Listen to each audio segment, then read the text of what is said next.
And we are back live. My machine, or maybe my internet connection broke. I'm not sure what happened.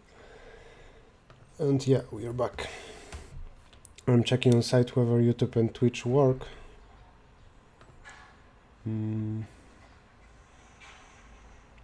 I don't see stream on YouTube, so maybe something doesn't work for YouTube.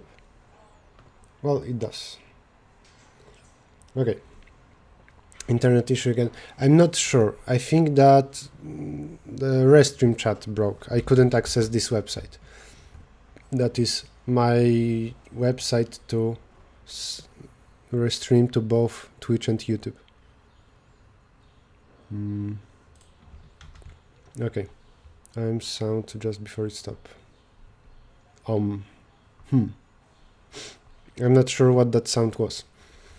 But back to problems. What was I saying? I know. Somebody asked me about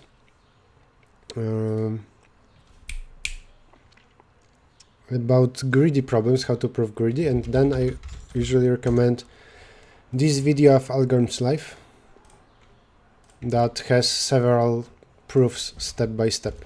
I'm putting that in the chat now. Okay. Hindu mythology. Round 560 is done, and we'll move to the next contest. By the way, it's funny that it broke after I finished the contest, what is cool, because the contest wasn't broke. I didn't want to hit that. Okay, I think I don't know any problem from this educational round, so I can honestly participate. Let's put that as 13:05. Start in 10 seconds.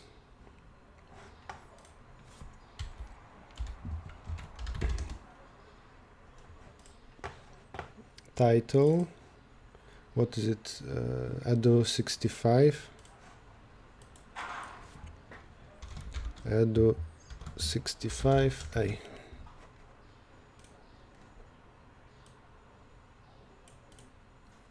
Okay.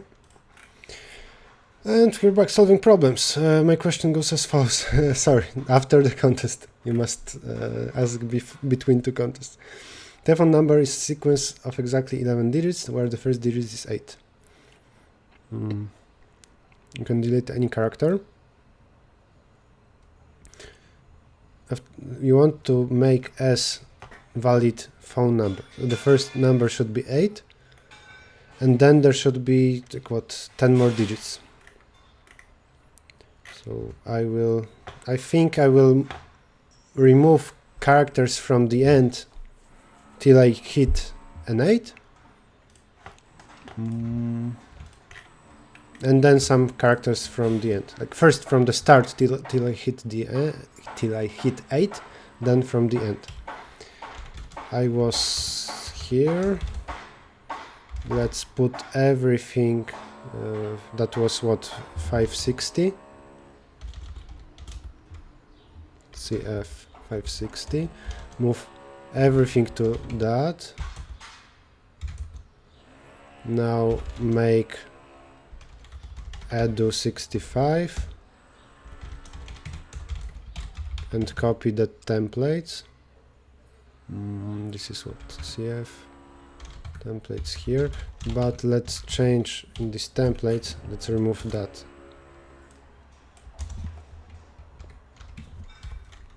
And now we can solve problems.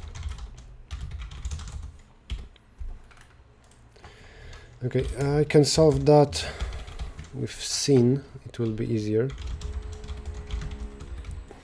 For each test case, read the string, and we should print yes or no. So I actually don't have to remove those characters. I will just find the first 8, while I is more than s length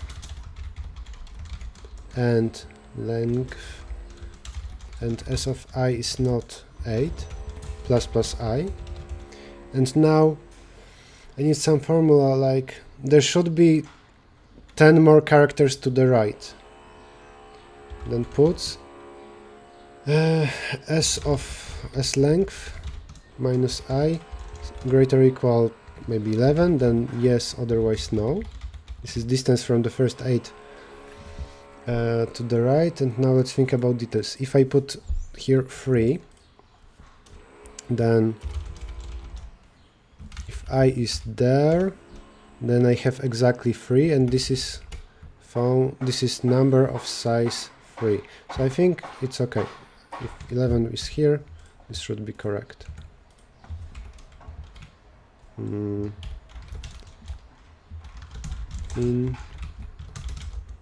No, yes. Oh, it's the other way around.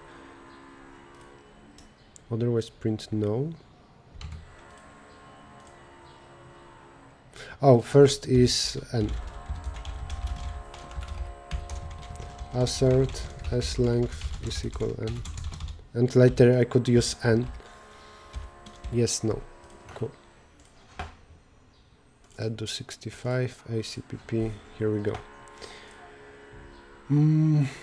By the way, Shard, if you want help with a problem, also I need a source of that problem. I don't want to help with problems from ongoing contests. Problem B. Interactive problem. Remember to flush output, blah blah blah. Dreer guessed some array A consisting of 6 integers. They guessed. They didn't guess, they chose. There are 6 special numbers, and each of these numbers occurs in A exactly once. You don't know anything about their order, but you are allowed to ask up to 4 queries. In each query, you may choose 2 indices, and you'll get the value of the product in return. Can you guess the array?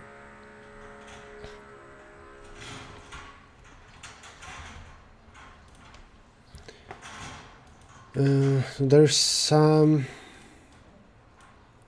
order of those numbers, and possibly their exact values matter.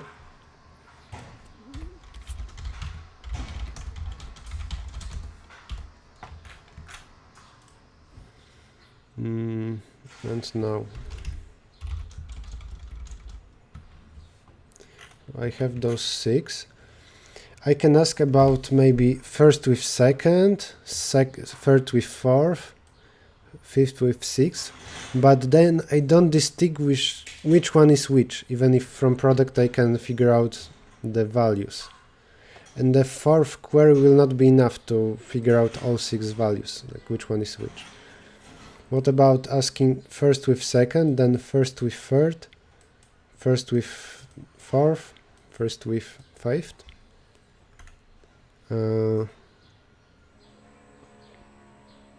Would that be enough? I think it's enough to get that first value, and also because of that we know other values, and we'll know this one as well.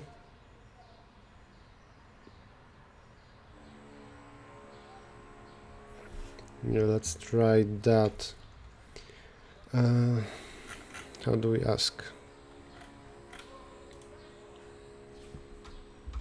I'll say puts 1, 2, or maybe 4 for everything from 2 to 5. Print 1 and I, flash, and read the answer.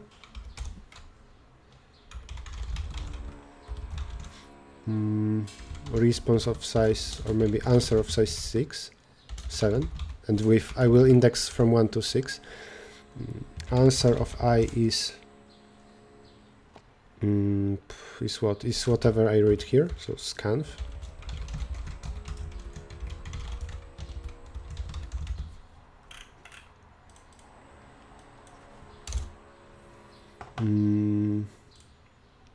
For a moment, just for the sake of testing, I will here put hidden permutation, maybe 8, 4, 23, 42, 15, 16. And instead of here reading, I will say answer of I is hidden of 1 times hidden of I. And here let's put fake value. And now values are numbered 1 through 6, and I will be able to test it quickly to see if if my program figures out this hidden sequence. I don't need to interact with it, what would take a lot of time. Then for int x in 4, 8, 15, 16, 23, 42. Let's say this is a const vector. Values is that. For each x in values, I want to check if this is possible answer of 1. I have those products. I will say awk is true for everything from 2 to 5. If answer of I that product modulo x is not 0, then awk is false. If awk, then answer of 1 is x.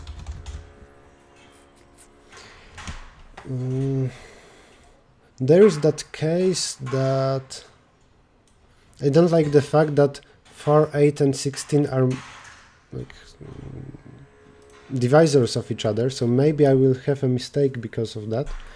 I will figure it out in a moment. This problem looks harder than average diff to b. I don't get that. Answer of 1 is x. Now for each thing from 2 to 5, answer of I is that now it's a product and divided by the answer we found, and answer of 6 is the remaining thing. So I will say how to find the remaining thing. I will say for everything up to 6, answer of 6 plus equal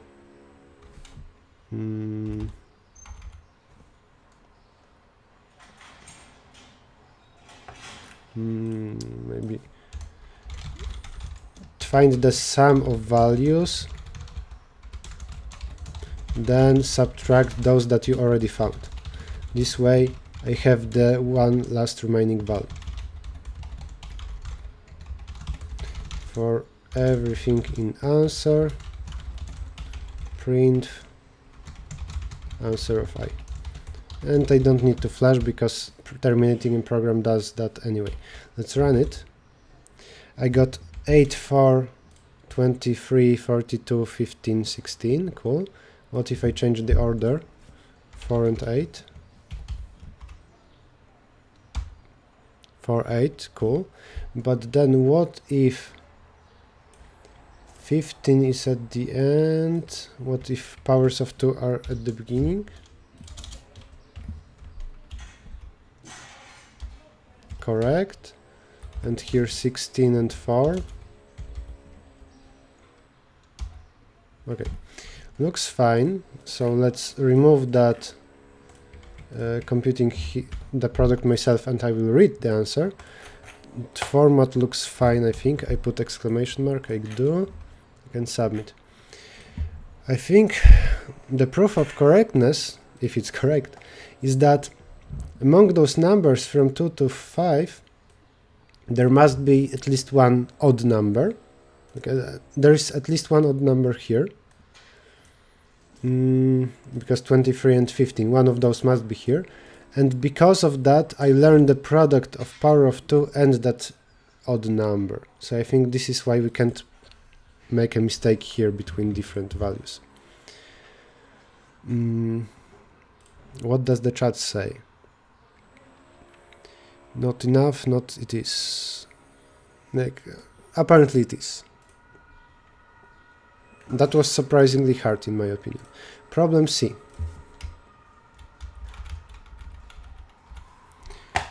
Title C. Is vector initialized to 0 by default? You didn't set. Yes, by default vector is set to 0. There are any users in M groups. Initially some user X received the news from some source, then sends to friends. For each user X, you have to determine what is the number of users that will know the news if only initially blah, blah, blah, blah, blah. Okay. This problem I've read, considering it for YouTube.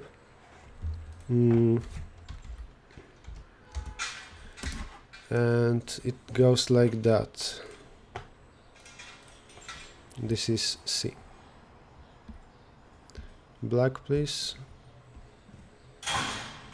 This is problem C. There are some clicks.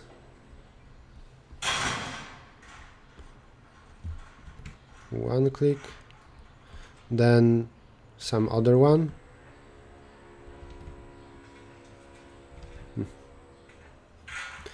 And they can have common vertices. You need to figure out connected components, vertices from which you can get to each other.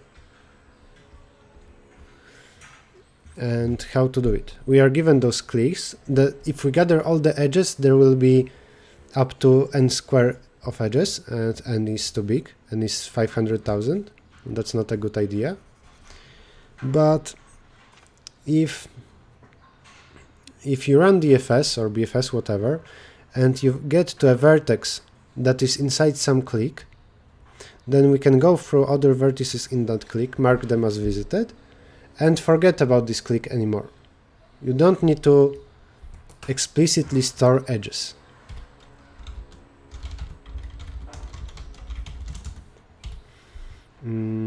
I think we can go through actually two solutions for this problem. Maybe one. I think one is enough. So I will try to not explicitly go through edges. And I will mention some other solution. And then M, then the groups. And what? X. Okay, we need to, for every number, know which connected components it is in. Do I need to find an union? I can use find an union.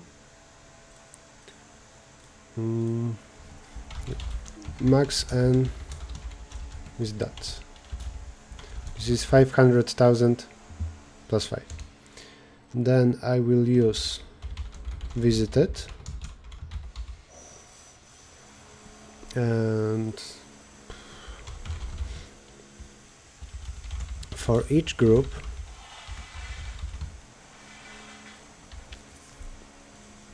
vector of int group of max n. For every group, read the number of elements there, the number of vertices in that group, in the click. Then read the values. Read vertex x, group of I pushback x, and additionally his groups of x pushback I. For each vertex I know in which groups he belongs to. His groups of max n.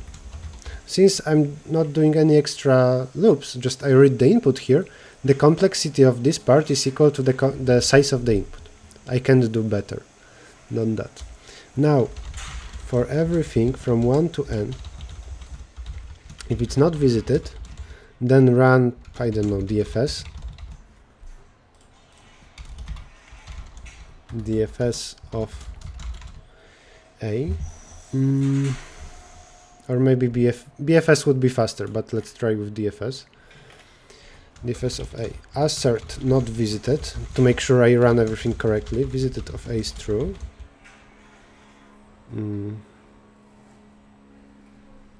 No-brainer way of solving B is to test all 6 factorial permutations. But you need to ask good queries.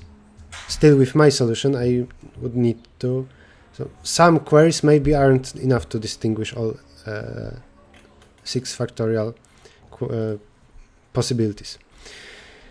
And now, normally in DFS we iterate over edges in something. Here I will iterate over his groups of A, And if not considered already, not done of G, not to repeat the same thing for every vertex in this group. So I also have done of max n that says whether this group is already considered. Then none of G is true. For everything in group of G, DFS of B. Okay. And now, as an extra, let me gather vertices. Here I will put gather pushback A. And then, after I run DFS, for each vertex X in gather, answer of X is gather size. This is the size of this connected component. And gather clear, not to remember that connected component for next vertices. For everything from 1 to n, vertices are numbered from 1 to n, print answer of I, the size of the connected component with vertex I. I need to put that here.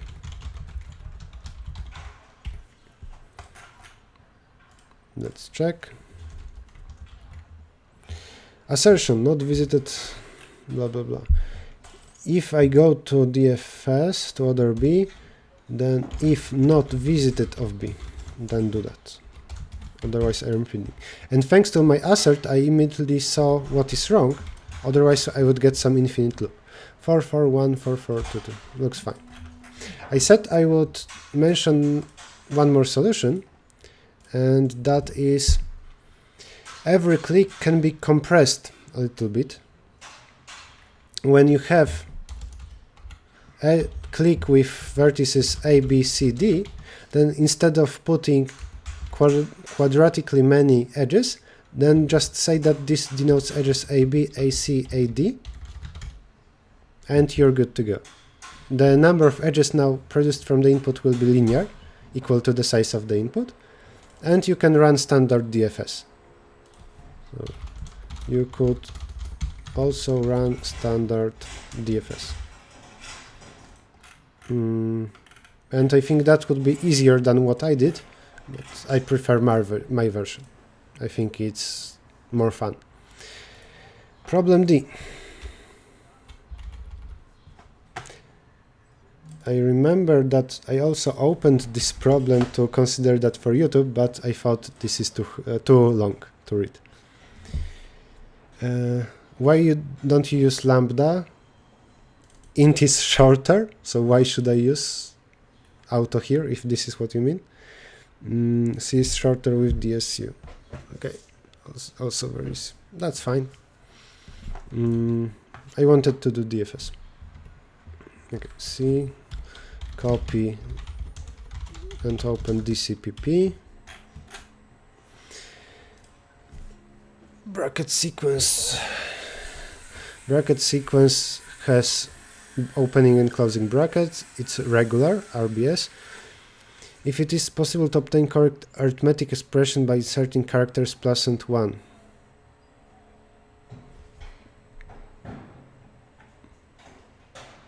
Empty one, this one, and this one are RBS. I guess they just mean the, how is it called? Correct bracket sequences. Function inside the main. But I sometimes use lambdas, if that's your question, Mustafa. But why would I here? The first was convenient. If something can be global and I have just one function, then why should I put everything in main? It would be harder to read. Create functions if they are not short. We can define nesting depth of RBS, maximum number of brackets of parse, such that second pair lies inside the first one and so on. I think there's cool interpretation of what they're saying.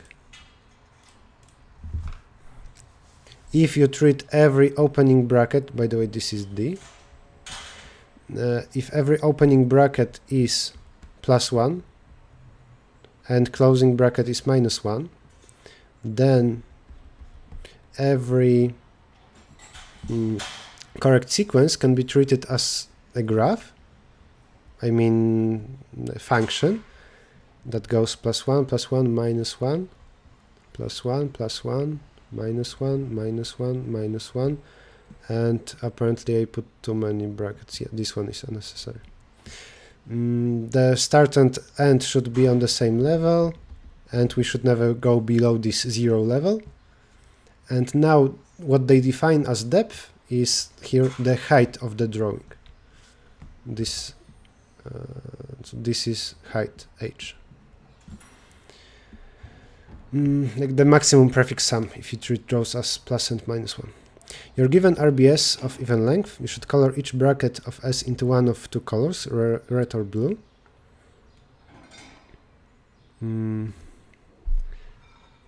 Red brackets should form RBS and blue brackets should form RBS.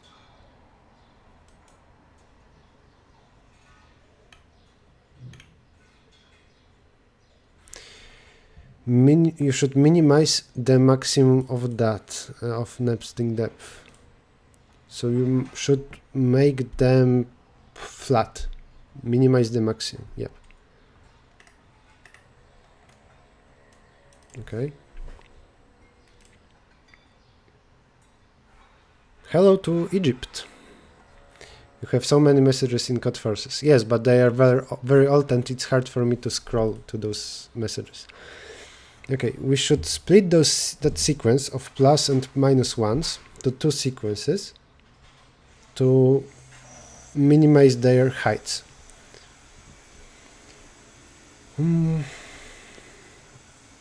If we need to find some answer that is up to n, and we say kind of, can we minimize that? So can we get this or lower? We do something like that. This often means binary search over the answer. I will consider that.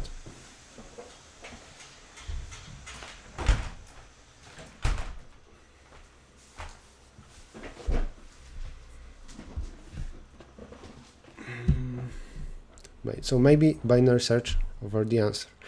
Maybe some greedy, maybe dynamic programming. This is what this problem looks like. Let's put that to the right.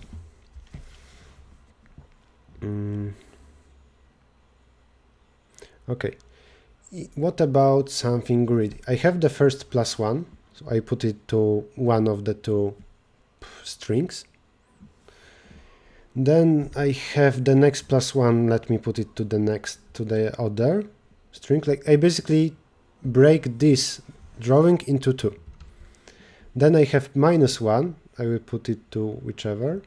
Then +1, I will put it to the one that wouldn't lead to bigger height. So always put +1 put to the drawing where you are lower right now. So this greedy approach, because if you put it to higher one, if here we already have two, it's bad to add one more +1 here. I think we don't gain anything by that. It's better to put it here. The extra +1. Something like that. Yeah, so this is the situation after this moment. And then -1, -1, -1. If here all the time, because this is a correct sequence, all the prefixes were non-negative, then also in our new situation, so here if the prefix was p, then here if we have prefixes a and b, like the height on which we are right now, then we know that a plus b is equal to p.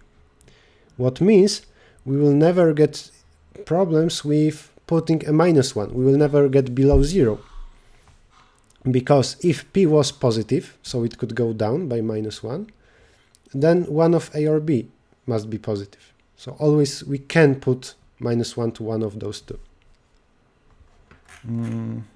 We need to reconstruct. We need to say for each one if it goes to left or right, 0 or 1. Yeah, I think this should be easy. Read n, read the string. Max n is 200,000 plus 5, a of max n. Now I store two sums, 1 and 2, for everything that is in the input. If, or maybe let's make this as an array, int pref of 2 is 0, 0. Now if a of I is opening bracket, then I need to put it to smaller of two values. Int who is 0. If pref of 1 is greater than smaller than pref of 0, who is 1. And now else, so if a of I is the closing bracket, if the other condition.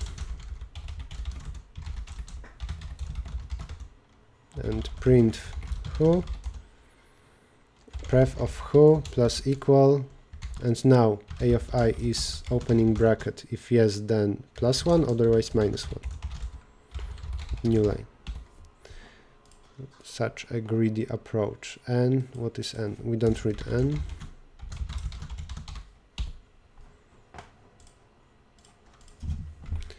Here 0, 1, that's incorrect.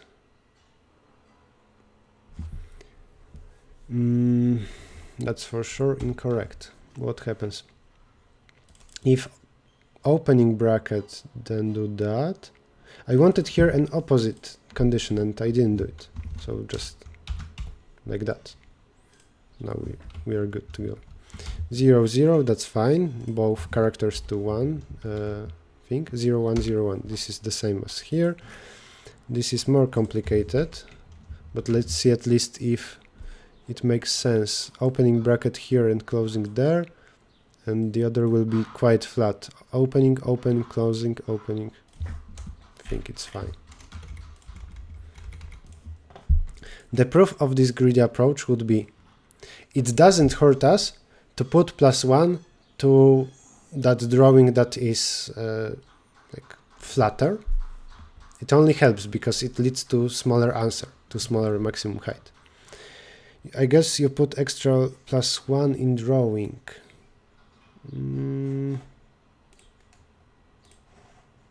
Did I? Like, that doesn't matter now. Maybe I make a mistake. Maybe I made a mistake. Looks more or less fine.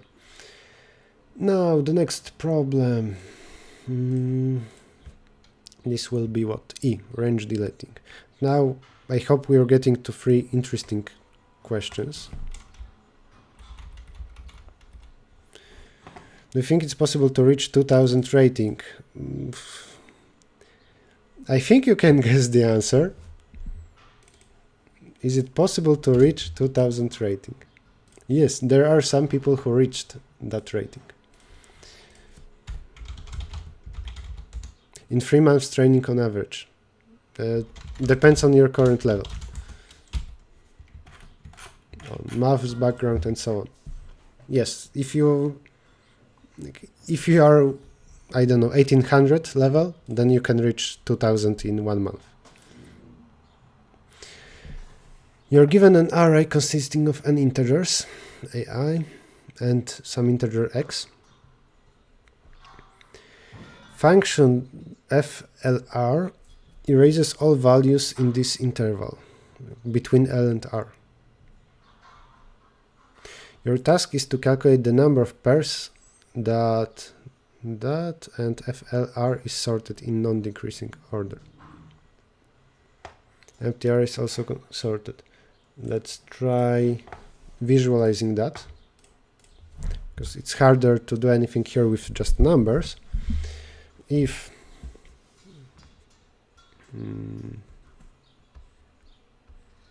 this is I, this is AI,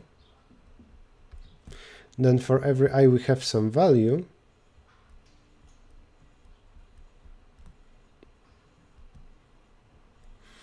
and choosing some L and R in this problem would denote, maybe I can do that with red, would denote removing some stripe. And this is L, this is R, L, R. The question is in how many ways we can choose L and R such that what remains, what is not removed, is sorted increasingly, actually non-decreasingly. During actual contest, do you use drawing tablet? Of course not. Pen and paper are much faster. It's quite inconvenient for me to use drawing tablet, but it's for the sake of explaining something to people on YouTube. Okay, now how to count that? There could be some, in particular I need to, it takes me some time to change the color. There could be some points there. I would like to know how much far I can, how far high I can get, so how big L should be, so that those values, points up to L, are increasing, so points below some level. Then I will do the same thing here from the top. And I will need to in some way combine that. Okay, let's say I figure out that up to some level the values are increasing. This is some L. Actually non-decreasing. There could be ties. Then there is something above that. Let's put that drawing lower. Up to some level, L, the values are increasing. So L can be anything like that or lower, not greater, because then it would stop being increasing. And then from some value up,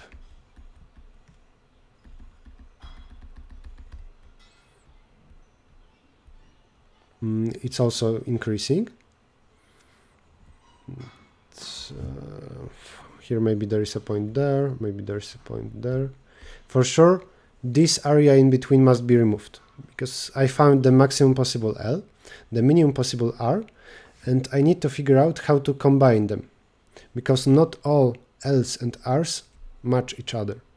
Here, if we take the whole stripe, this one and this one, this will not be increasing, because the last point on the bottom can be to the right from this one.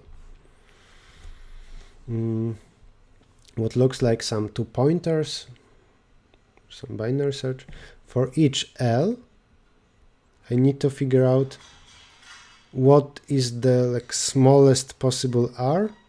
For this L, this one, I think we must here start from this position to the right, and I need to figure out that limit for R.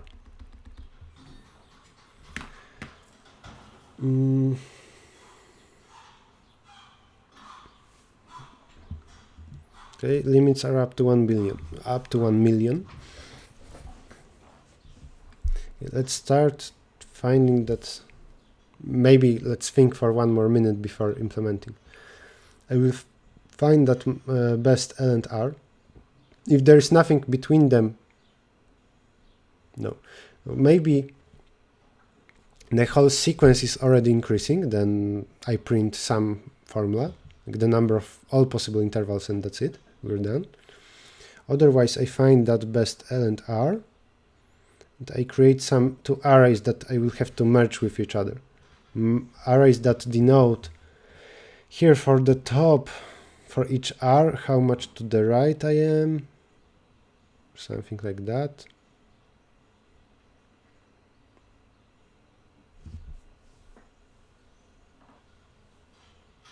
By the way, we could rotate the whole thing by 90 degrees, or just maybe swap the coordinates.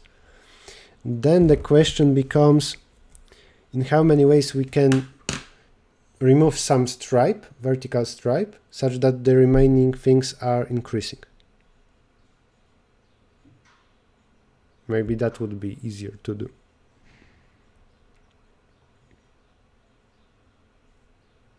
But the values in the input are not necessarily distinct, so that makes things slightly harder.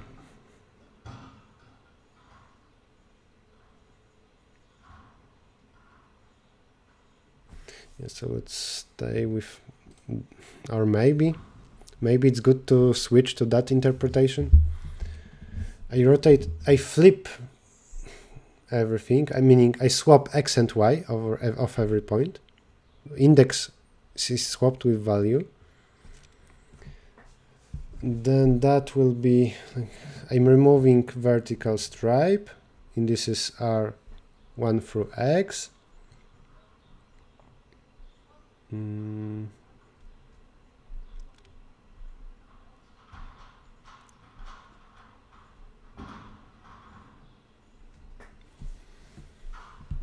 Still I need to leave increasing sequence.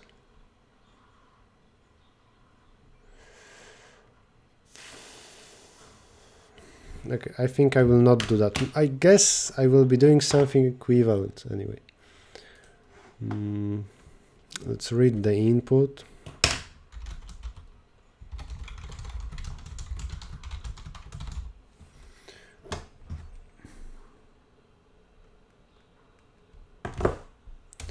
And read the sequence A.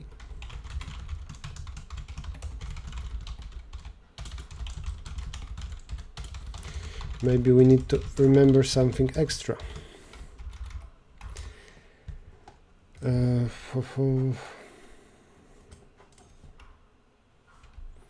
Let's put this to the left.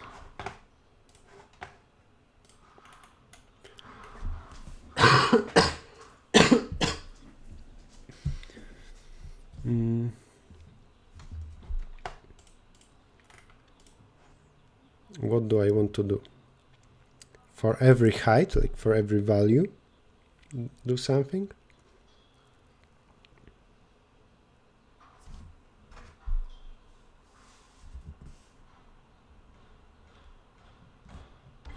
I think I will be doing something equivalent to swapping the coordinate, like index with value, because now for every level I want to find all the indices that have point on that level.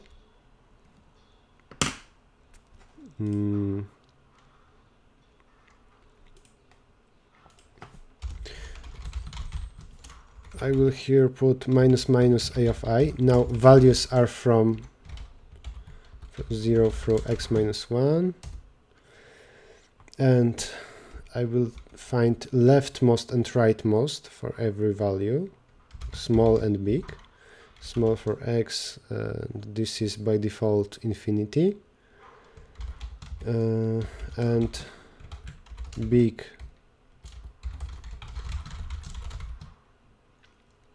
x and minus 1. Infinity is something very big, 1 billion plus 5. Then small of a of I is minimum of small of a of I and I, and big of a of I is the same thing, just with maximum.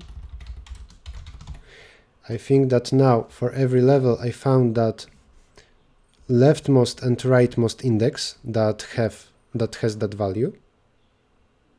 Those in between are anyway in between.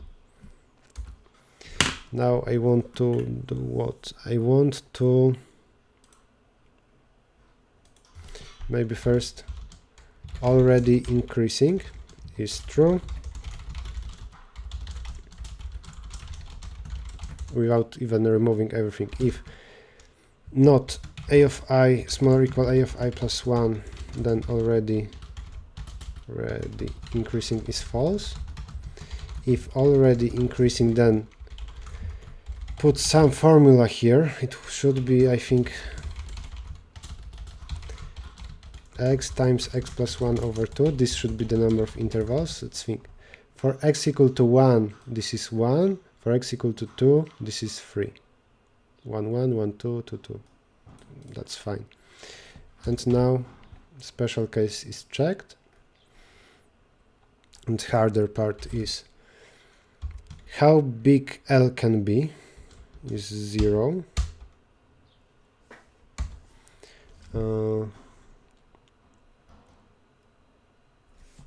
Int big so far is big of L, while L plus 1 is still smaller than X. I don't need to check that because I know that I will stop before the end of sequence, because I checked for all increasing sequence, so it will eventually stop. While big so far smaller than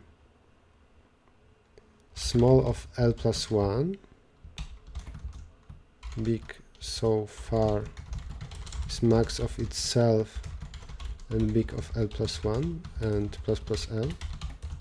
This means that going from L equal to 0, when I have some points already, then big so far is that rightmost point, the last one, and for new level, for L plus 1, there are some points here on that level. I check small is the first of them. I check if it's on the right from the previous value.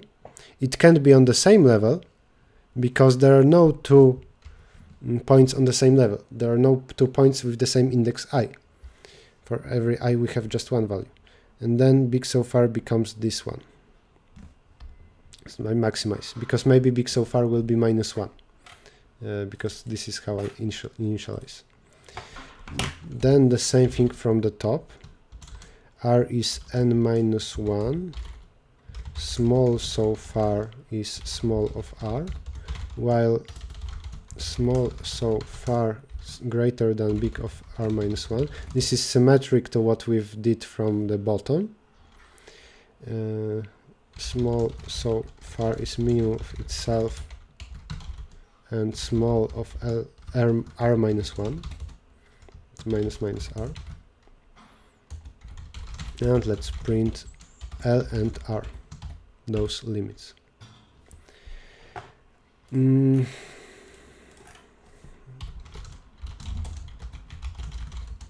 we have 0 and 1. Here we have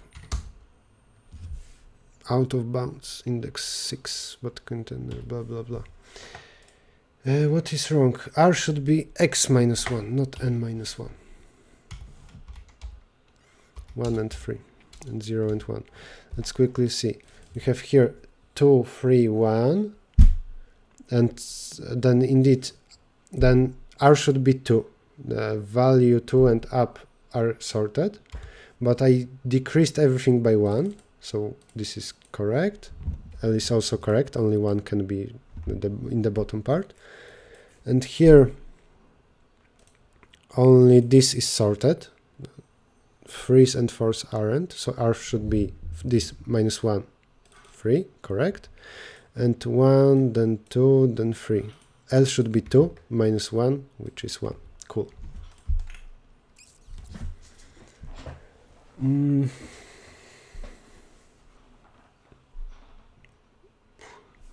Then let's also check if it works for increasing sequence. What about this? 4, 2, 1, 1, 2, 2, 3. Okay, I think that's fine. Values can be 1, 1, or 2, 2, or 1, 2. But if I put 2, 2, 1, 1, there's some L and R. Now, let's gather, as we go here, let's gather some values. I will call them 1 and 2. And for each level that we visit, let's look back at the drawing. For each level, we can forget about this. I will know for this L up to some level, what is the rightmost value? For this L, what is the rightmost value? And so on. This rightmost is big so far. So I will push that one pushback big so far. Also before the first one. One pushback big so far. Then two pushback small so far. The same here, two pushback small so far. Let's print them one and let's print two.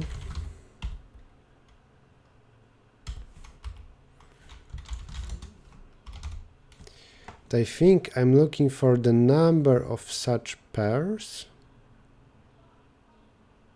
that the value from 1 is on the left from the value in 2.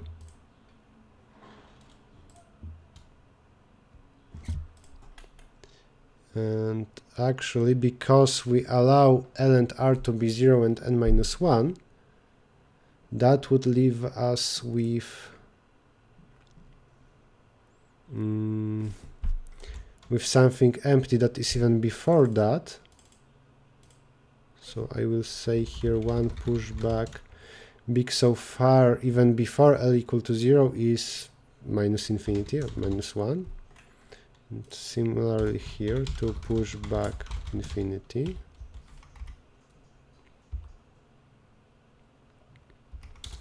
So now I think I'm looking for pairs such that L gives us some left, some right. Its rightmost point from the bottom is on the left from the leftmost point in the upper part. If we have some points at the bottom and some points at the top, then this one should be on the left from this one. Then this L with this R are fine. So brute force would be answer is 0 for everything, some big A in 1, for everything in 2, if A is smaller than B, plus answer. But for now it's quadratic. Let's see if it works on samples. 4 and 6 works. Now I need to do it faster. Those vectors are already sorted, and I can do binary search or two pointers. For everything here I need some prefix of that. So for each element in the first vector, some prefix of the next one is greater than me. So I will say I will use two pointers. Up to is 2 size minus 1 for each element in 1, while up to is greater or equal 0 and 2 of up to if that last element is smaller than me, because I want it to be bigger than me, then what, A minus up to. Now all elements up to are good. Answer plus equal up to plus 1. This is the number of elements up to this value. And now it should be linear with two pointers. Looks correct. Let's submit. That was problem E from educational round 65.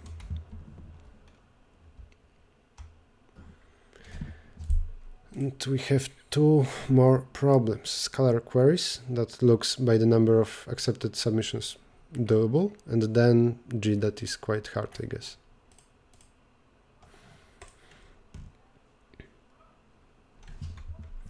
Running context 64 accepted. We move to problem F. Scalar queries.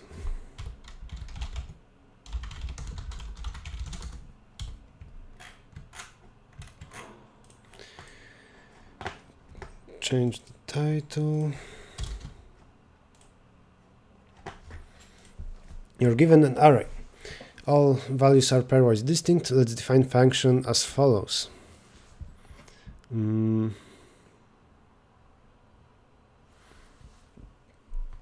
So we define shorter array where bi is I plus L minus 1. Looks like just a shift of A. Sort array B increasing order. Result is of the function is that. Calculate this sum over everything.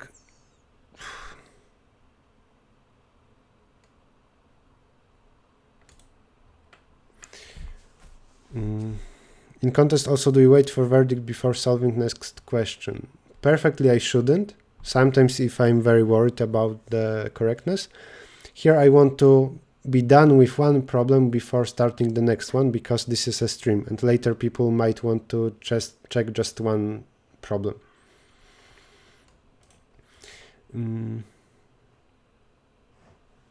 Let's try to understand what happens.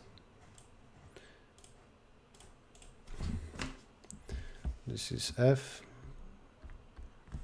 We have some sequence A. Let's look at the one from the sample, 5, 2, 4, 7. Then, and are we given L? Okay, so we are given some L and R. Okay, L and R, let's say also there is 20 here, says that this is sequence B. Then we sort it in increasing order. Actually here it's already sorted. Then the result is sum I times first one and so on. So this will be times 1 times this, 2 times that, 3 times that, but only after sorting. If there was 2, 7, 4, still we would still swap and then put multipliers. We need to calculate the sum over all the intervals. When we have a big sum, often I just count for each element how many times it will be added to the sum, with what multipliers. Let's try to figure that out. We have some, let's say 7 here. It will be put to sum with multiplier times 1 in those intervals where this is the smallest number. So if there is 8 here and 10 here, then in this interval, in this interval, in this interval, if there is also 11 here, then in those 7 will be with multiplier 1. But then if there is 6 there, then all intervals that contain a 6 as well will have multiplier 1. I would say that 7 gets, for each smaller element that is with this 7, there is extra plus 7 to the answer. So the fact that this 6 is here, this one, it increases multiplier of 7 in all intervals that contain both this 6 and 7.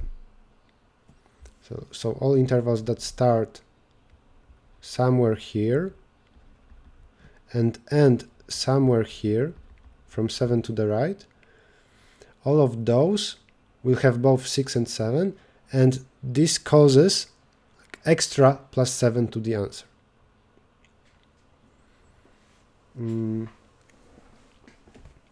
Then what I will need here?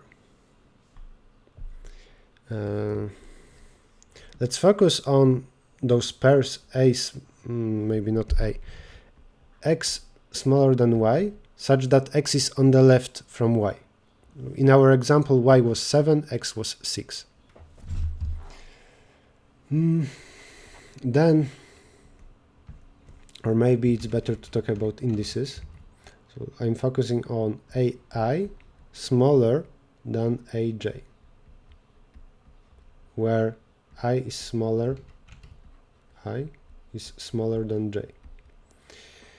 Then, assuming that I number everything from 1 to n, such a pair should add to the answer, I think I, the number of starts up to I of interval, times n minus j plus 1, the number of n's, times a of j.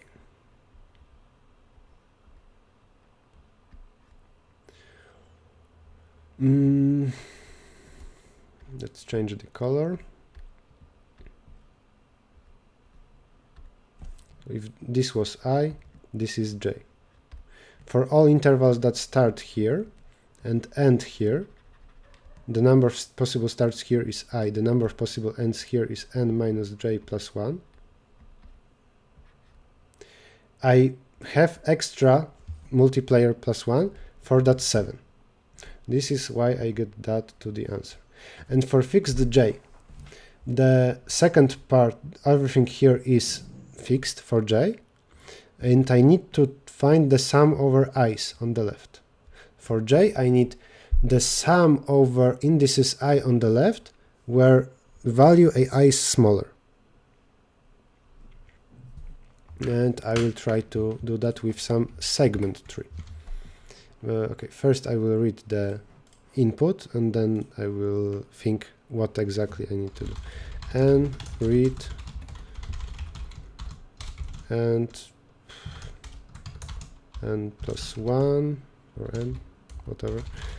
Let's number from 0 to n minus 1.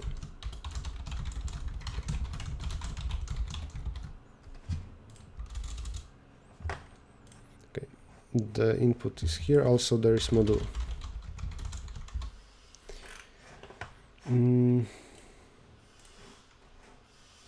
Where is here?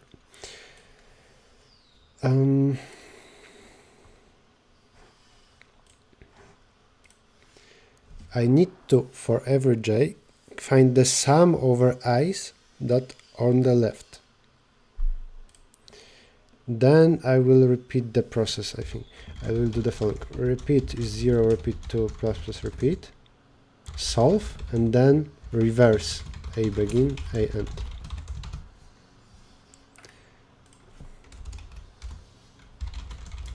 This will be total answer. At the end, I will put the answer, print it. No, this is integer, just taken module. I mean, this is int is enough.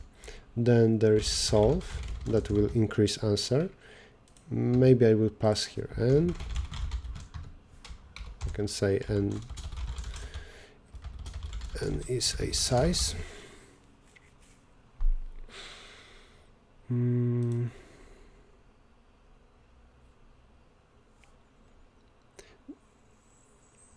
Do you use Sketchpad during a contest? No, I said pen and paper. Like drawing on computer is very slow and it's inefficient.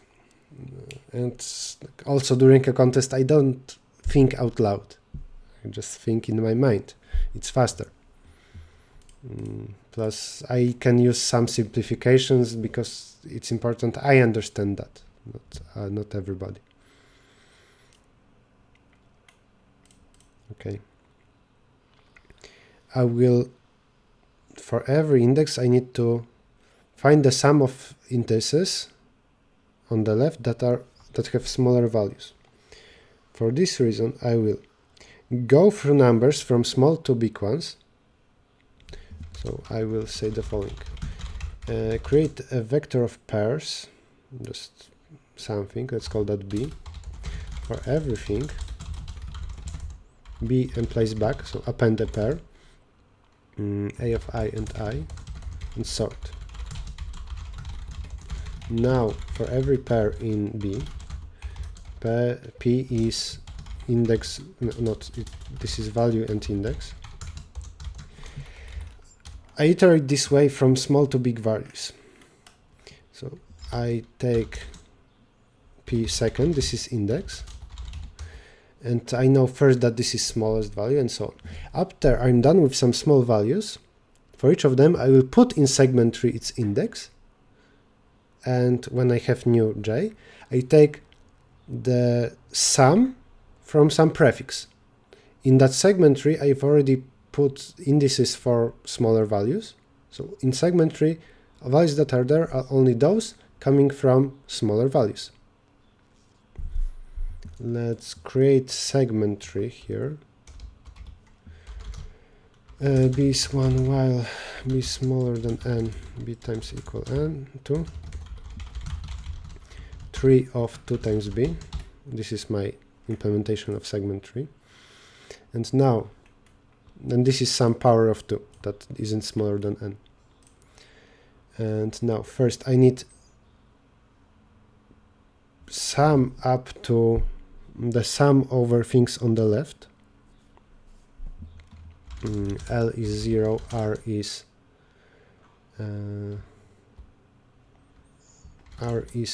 I minus 1. If L is smaller equal R, then I need to take sum from the tree. L plus equal power of 2, R plus equal power of 2.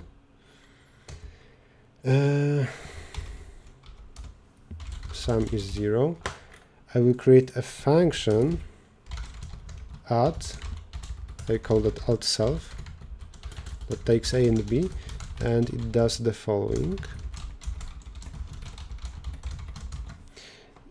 Shorter version will be a is equal a plus b modulo mod, but modulo operator is slow. It's better to avoid it, and for addition you can just add and see if you are over modulo, then subtract. This is equivalent to saying a plus b modulo mod. Sum plus equal 3 of L, L is different than R, that. I'm not explaining that because there are plenty of ways to implement a segment tree. L is more than R minus 1. If this is even, sum plus equal 3 of L plus 1. If R is odd, the other thing, L divided by 2, R divided by 2. I didn't need that, I wanted to say add self.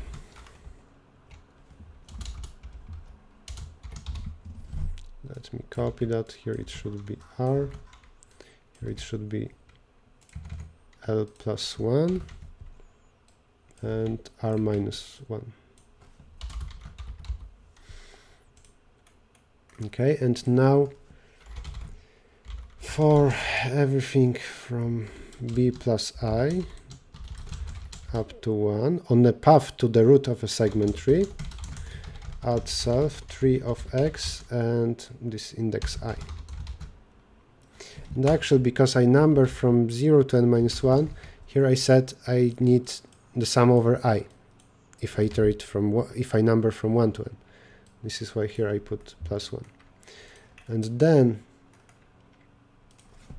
answer is equal answer plus long sum times a of I times now this thing, but again we need to change it by 1. I think now it will be n minus 1, n minus I. Yeah, this is the number of possible ends of interval from I to the right. And this modulo mod, and here I need modulo mod as well, otherwise this would overflow.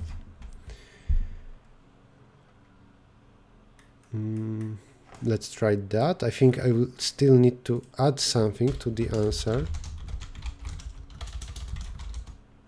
83 and something. I think the issue is, even if I put a sequence of just size 1 with value 5, the answer is 0.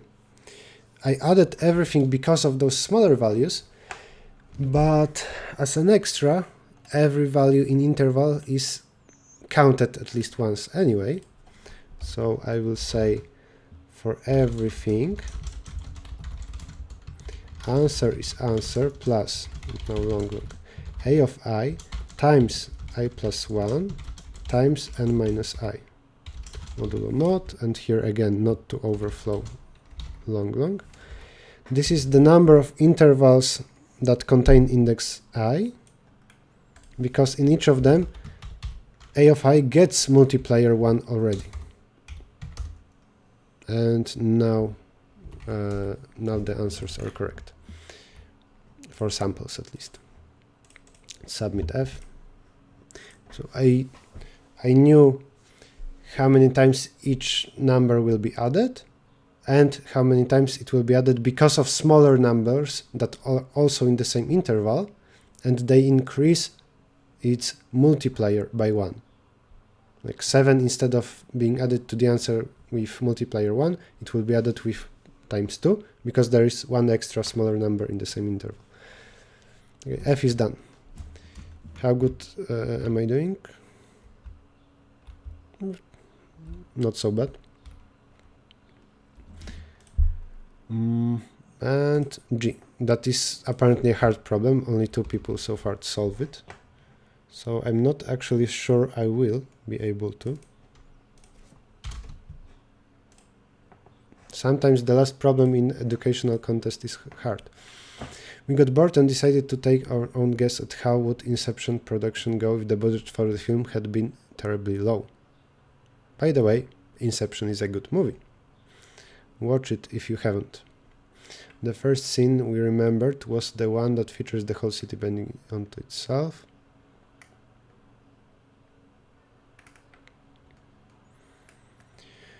The city is now represented as a number line. Infinite to make it easier, of course. That's a very long statement. And I don't like the drawings. Looks like some geometry. There are n buildings on the line.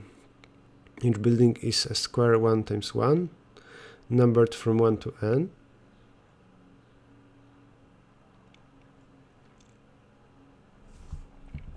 For each building we know its position AI.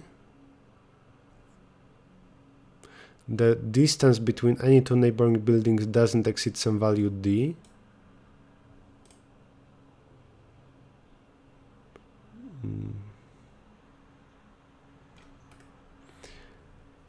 Curvature of the bend is also really hard to simulate. Let the bend at some integer coordinate x, let's remember that we bend at integer coordinate, be performed with the following algorithm. Take the ray from x to plus infinity, and all the buildings which are on this ray, start turning the ray and the buildings counterclockwise.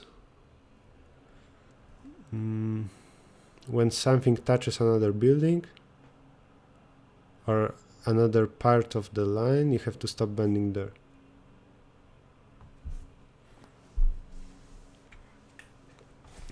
The only thing left is to decide what integer point x is the best to start bending around. We've already chosen m candidates. There are some candidates for where to bend, and we should find that best angle.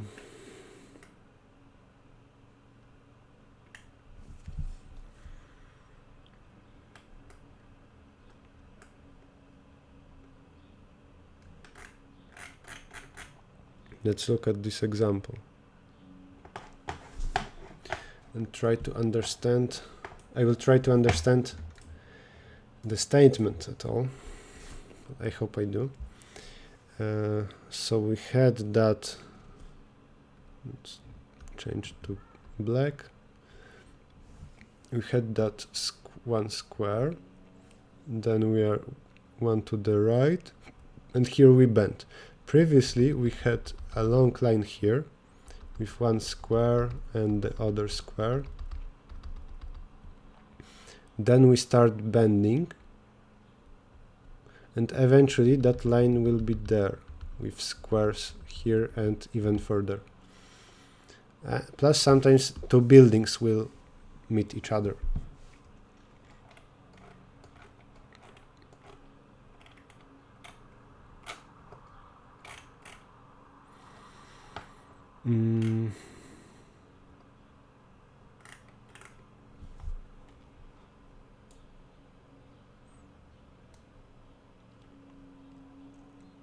First example, the bend at position 2. So this is the answer.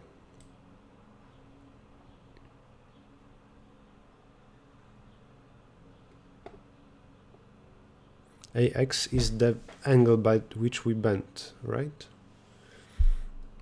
Between two arrows in the final state, yes. No, this is the final angle here. This one. We want to compute this. So we kind of minimize that. First it's 180 and then we close that.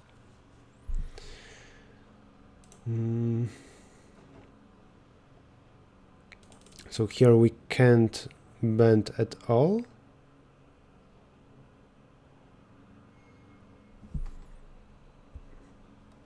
Because the buildings touch each other. Okay.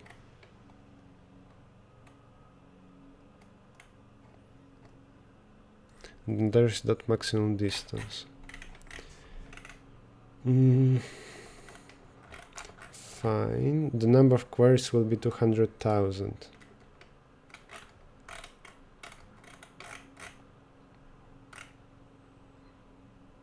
Is there a limit for AI? AI will be up to n times d, I guess.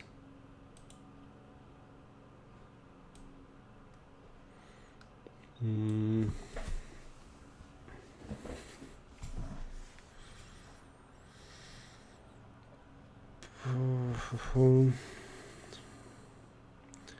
we have some buildings. Each is a square of size 1 times 1. And then we bend at some point. And we wonder when will some buildings meet, or when buildings will meet a line.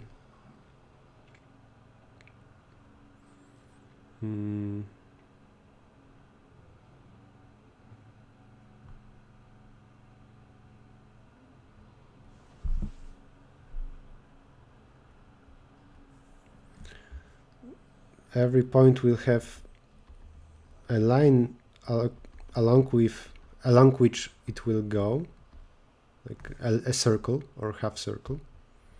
Let's denote that with blue.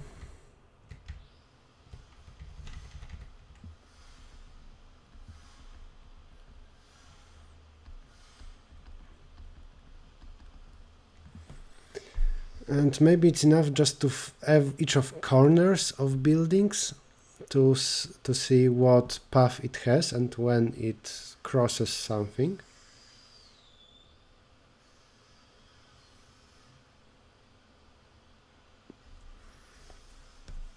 What else? They said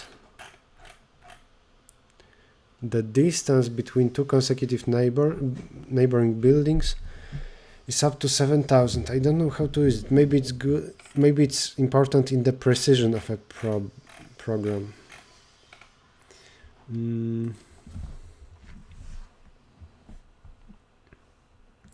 Maybe we'll need to intersect circles with squares or just with lines, which is quite easy.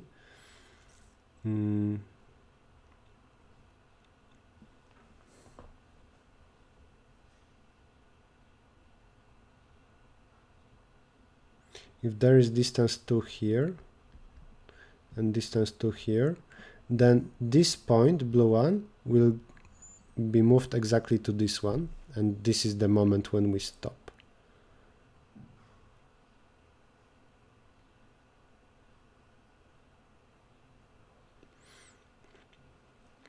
In hard geometry / rotation problems, sometimes it's even good to take paper, scissors, cut something out, and just move stuff around. Here, if you have internet connection, maybe it's good to go to some geometry visualization program and experiment there.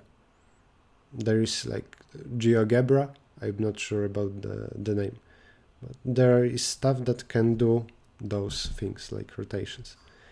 I don't know how to use it well.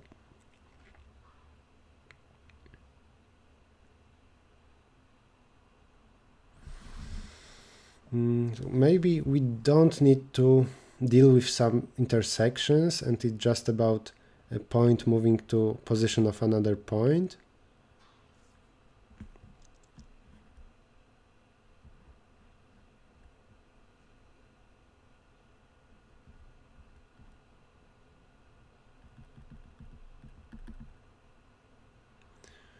This one here, this one here.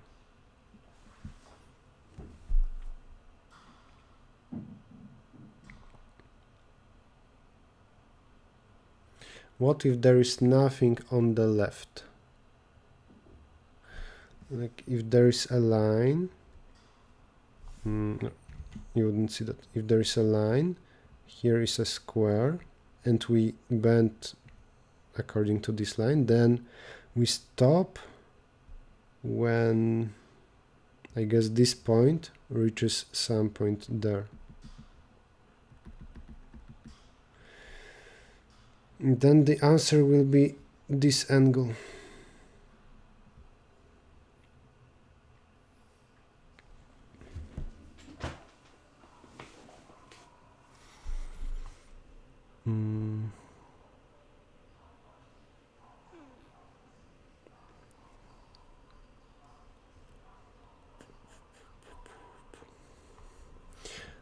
The only things that can collide with each other, the only two buildings that can collide with each other, are those that are at similar distance from the bending point.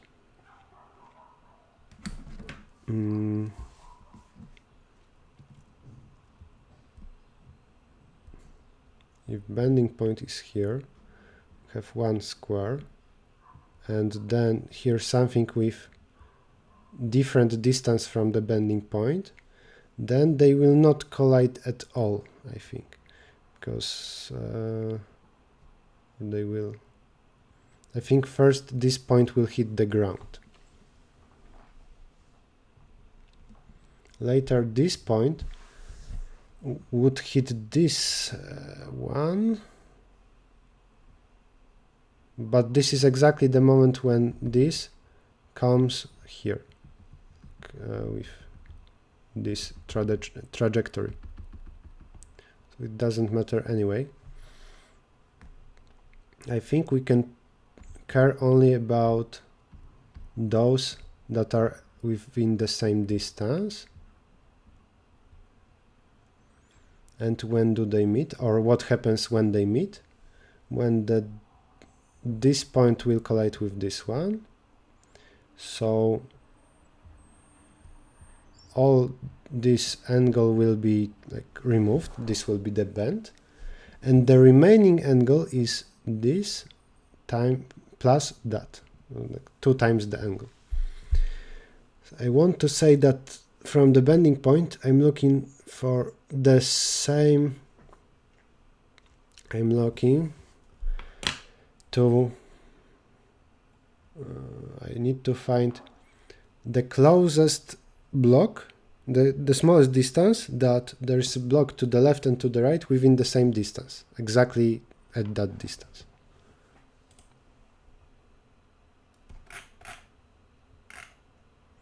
What sounds like FFT?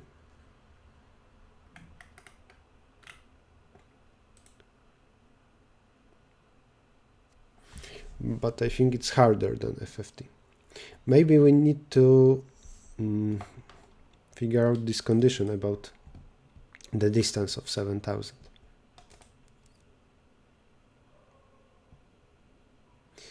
My idea is that there must be, unless bending point is somewhere and all the buildings are far away, just on one side, then this is trivial, let's say. But if there are buildings on both sides of the bending point, then they're within distance at most 7,000, and both of them will eventually meet the ground. And I think before that happens, buildings that are very far away do not matter at all. The bending point. some positions. If we have a block here, even if there is nothing on the other side, then it will meet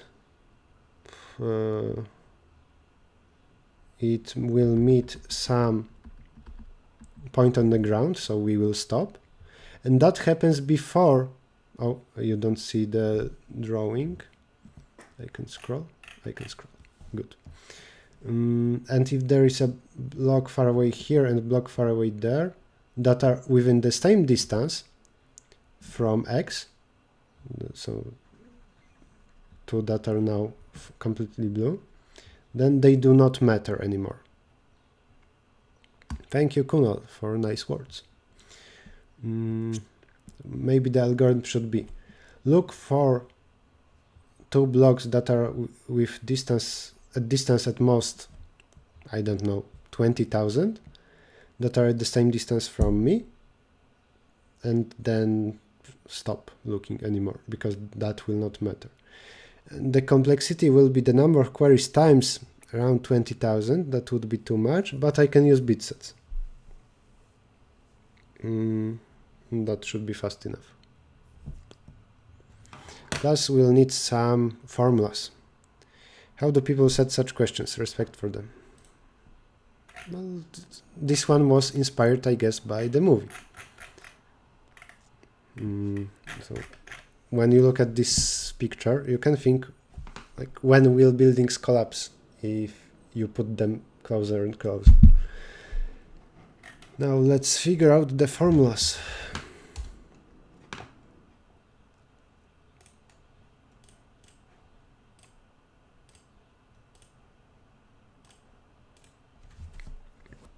If building meets a ground,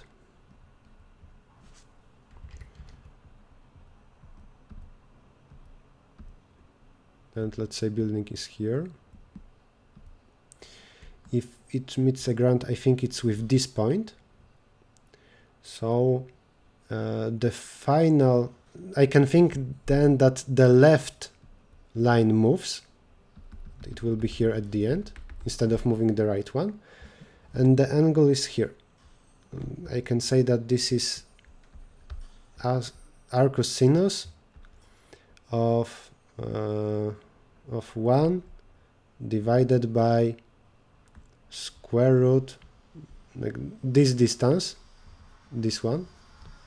This is square root of 2 square plus 1 square.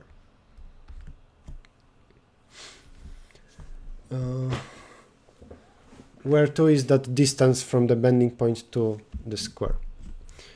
And then what if there is a bending point and there are two squares with the same distance, then those 2 points will meet. So the answer is the same, just times 2.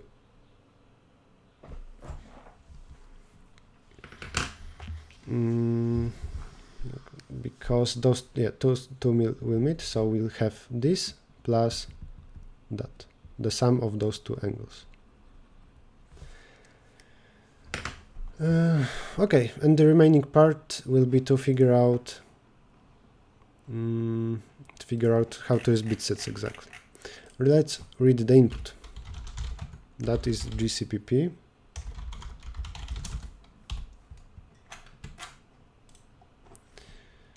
And const D or just D.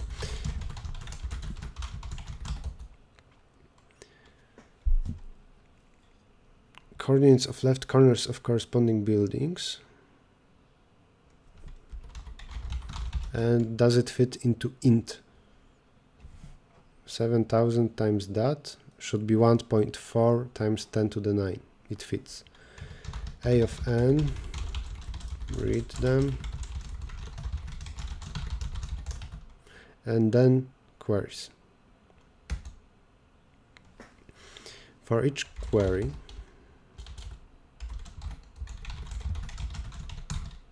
I will do them independently. Yep. Read bending point.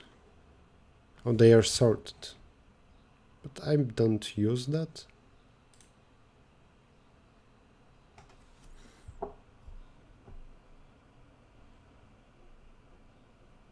I can't use bit set because that whole thing has size 1 billion times 1.4.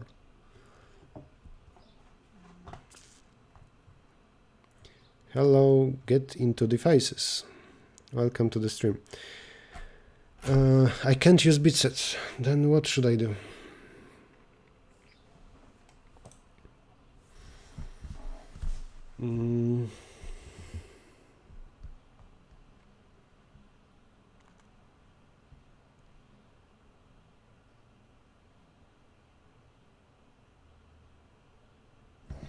And also I can't use FFT.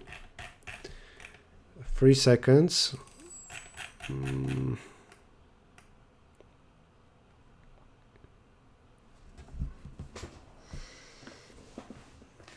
How to find that pair of buildings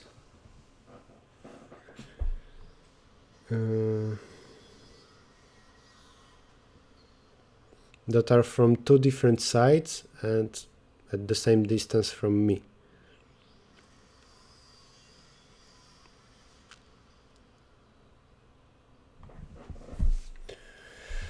I'm not sure, that's tricky. Let's here A is sorted, so let's remember some pointer. I is 0. Now read X while AI is smaller than N and A of AI is smaller than X. Also, we are given condition that X will be between some 2 buildings.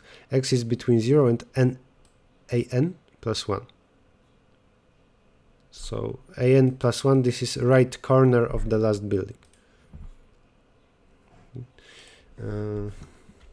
Well, that plus AI. And now AI is the first building that is on the right from X.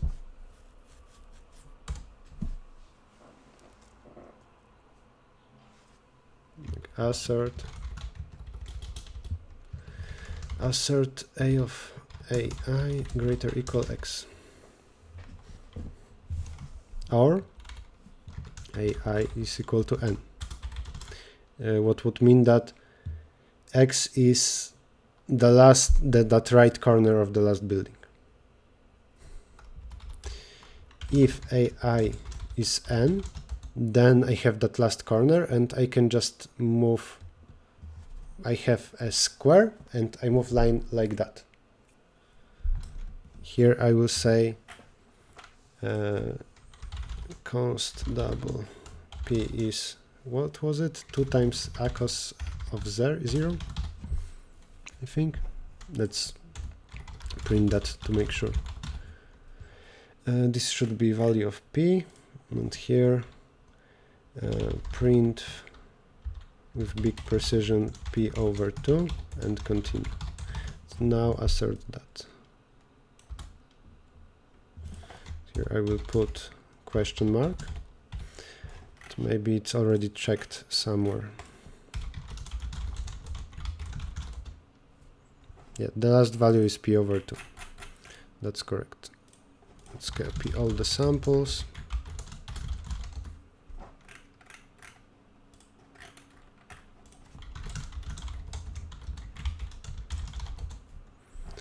The last value is again that. Correct. Then I can even say that.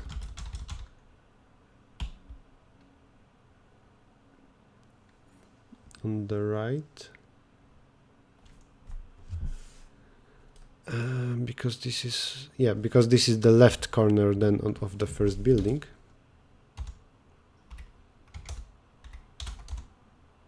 Your first and last value, and first of last value, there. Okay, correct. Now I know that I'm between at least two buildings. Answer is something. I will check.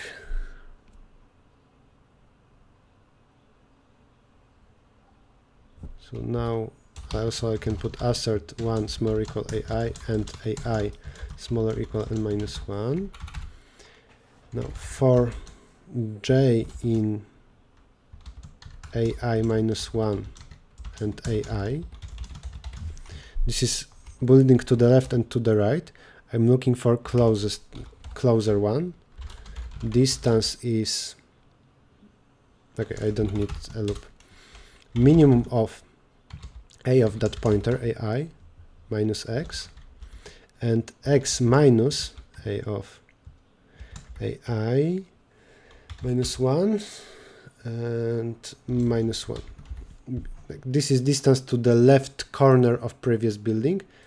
This is distance to the right corner. Okay, now let's use the formula. We know the distance, so let's say that answer is that asin of 1 over square root of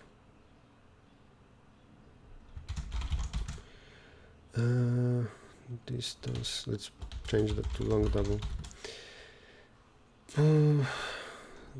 Distance times distance plus 1.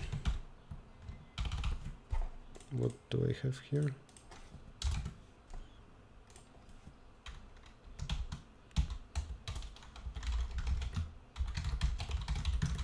That should be correct unless there are two buildings at the same distance.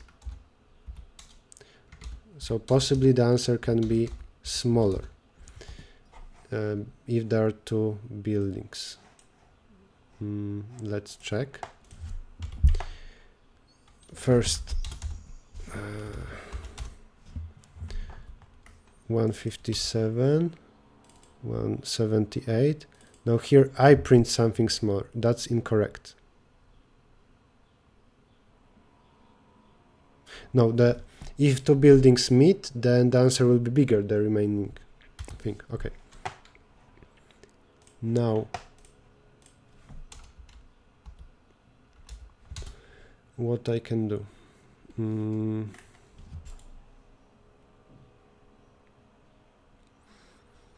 For now, I will have some brute force that for every distance from 0 to, let's say, 100 for now, if exists,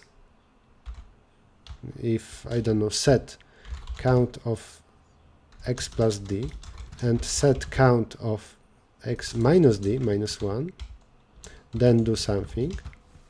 Set will contain all the starts,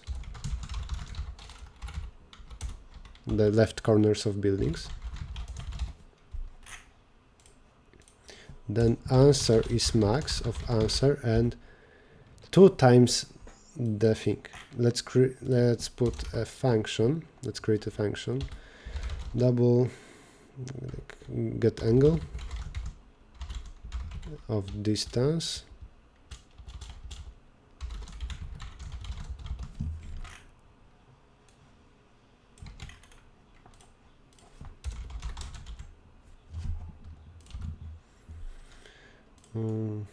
Here we go, get angle, here get angle of distance, and there it will be 2 times that get angle of d. Now everything should be correct for samples, I think. Shadows, magic d. What a strange name for a variable.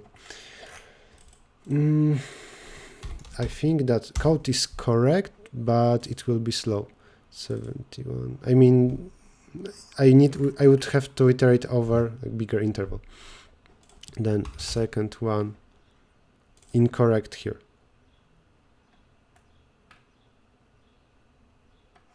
And okay, let's try to draw that second sample test.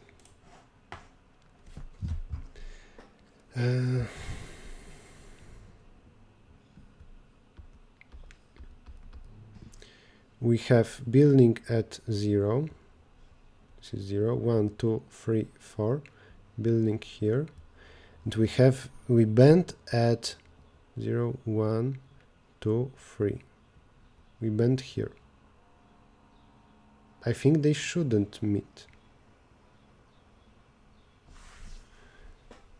Or maybe they do. Before the ground is touched anyway.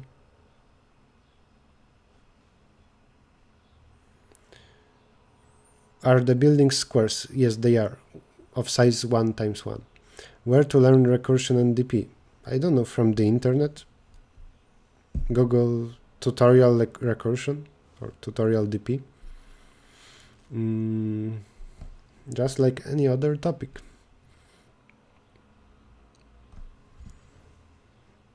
So I say 0.78 and the answer is bigger, so apparently they do meet before they touch the ground. That's bad. I guess this point meets with this point. Yes, they do. What about this? I should add all those points to the set. Let's insert that. Let's insert also that corner. I have all the upper corners. So now without that -1. Something changed. Let's say from the equal 1. And also an extra if. If x is equal a of ai, this is start of that one, and x is equal a of ai minus 1 plus 1, then it puts print the whole pi to continue. This means those two buildings touch each other at our bending point, so we can't bend at all.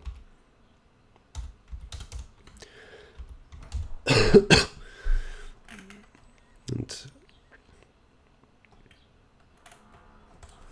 it looks fine for the sample tests.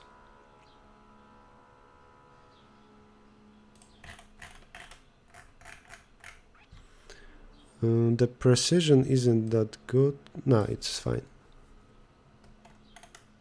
It's just that I print with smaller precision, only 10 digits after the comma. And it does this much. 78, 92, 78. Okay, we have a correct solution other than this iteration that should be actually like 1 billion, and then I would get time limit exceeded. Now, how to do it faster?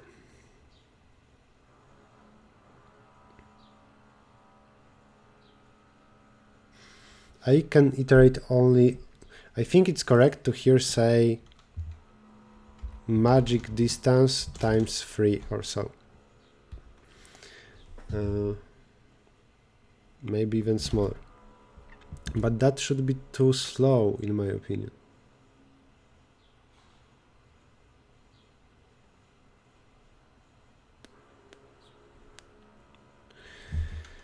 And let's try to avoid set and instead use pointers, just not to have an extra lock to make the code very fast.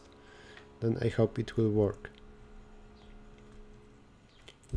Okay, I will copy GCPP to memo GCPP. And now avoid set completely, but create, okay, let's make that set, and here we create vector, so it would be faster. Pushback AI is pushback AI plus 1. Sort, get rid of repetitions.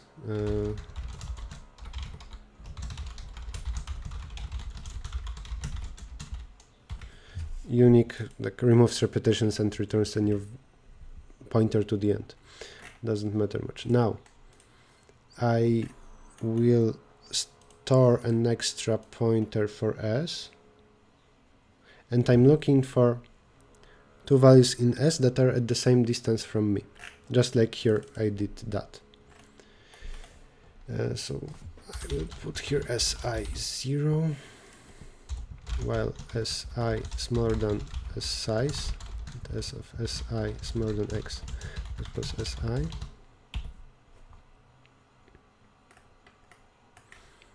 And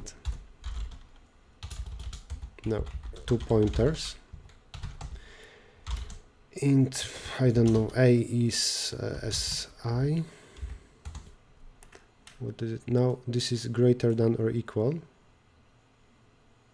Yep, this is that minus 1. For B is SI.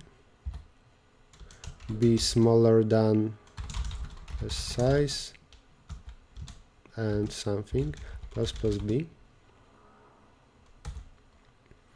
while A is greater or equal 0 and S of B minus X is smaller than X minus S of A minus A. If A smaller than 0, break. If S of B minus X, if the distance is equal, then consider something and break. What do we consider? We say answer is max of answer and 2 times the distance, angle from distance X minus S of A. Then this is unnecessary. For now it's quadratic. Let's make sure that it works just like it worked previously. And into, no, something changed. I messed up. 2 pointers.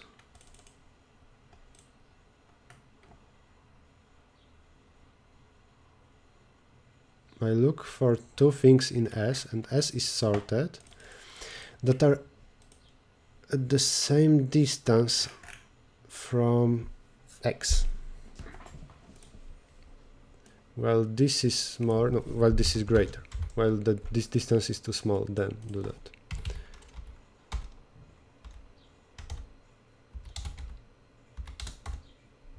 Looks correct. And we need some extra break if we already went too far, and I will say if S of B minus X greater or equal 2 times distance, break. And maybe this is fast enough. Let's submit and get some verdict. Maybe time limit exceeded, maybe wrong answer. We'll see. Does somebody have the maximum? Yeah, Radeusz and Marek Sokolowski. And they have it for a long time already. I have like what, hour and 15 to the contest, and they solve it hour and 20. Running on test 2. Wrong answer on test 2. Oh no.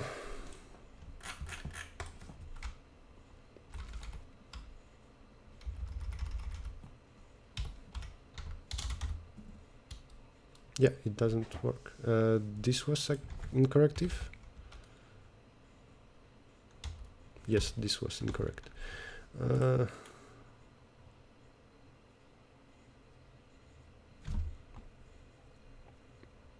Let's put 3 times distance plus 5. I'm not sure what I'm doing. Maybe 2 times distance plus 2 should be enough. If I get wrong answer, then I will increase that.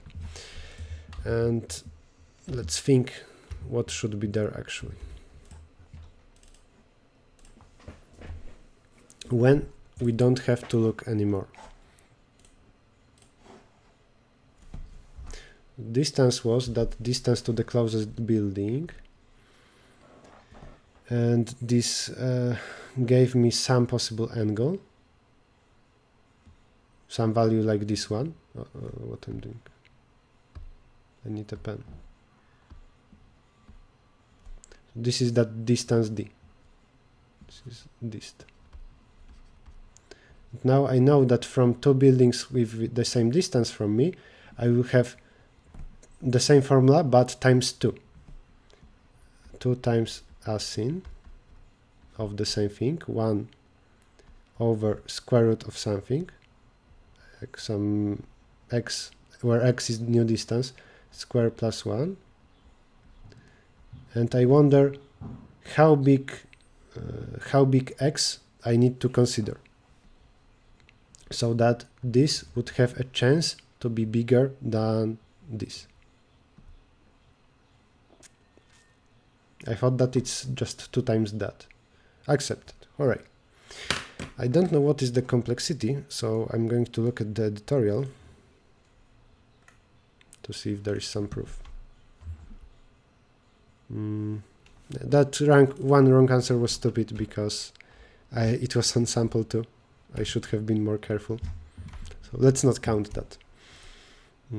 Okay. Editorial. Maybe I will see it only after I finish the virtual participation.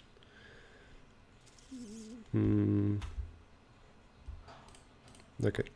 We have, I think this 10 minutes to the end is a good break for me. Let's change the title. Done.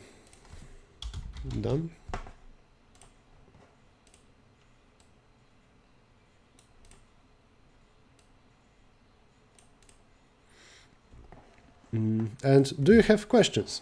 Now I can look at some problem, if somebody has a suggestion. And I think then we will likely move to the Division 2 contest. Yeah, this one.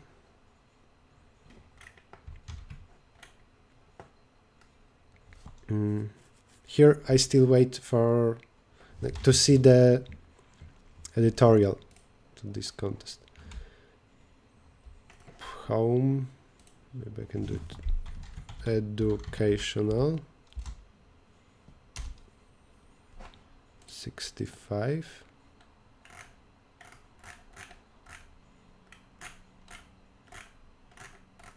Editorial is out. Okay. G. They use bit sets.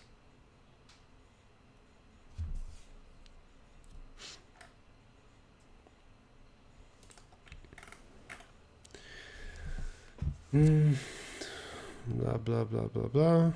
Let's construct bit set of 7,000 positions to the left of the band and to the right of the band.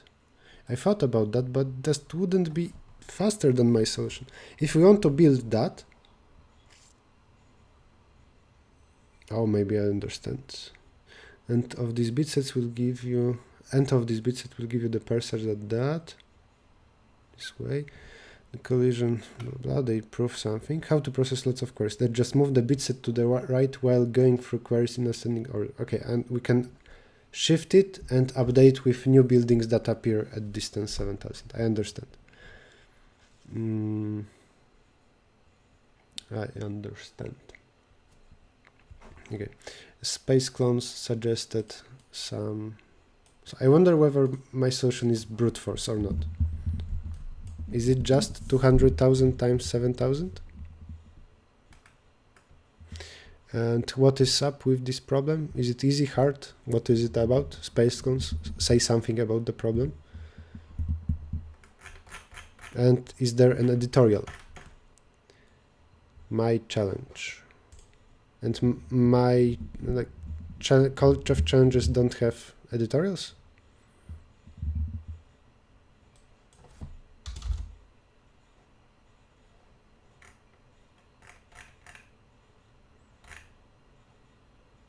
solution outlines.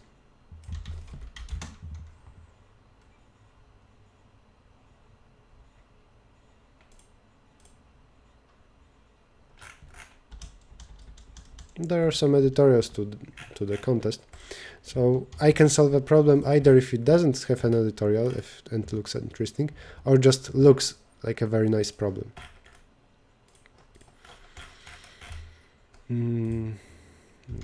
G standings. Can close that.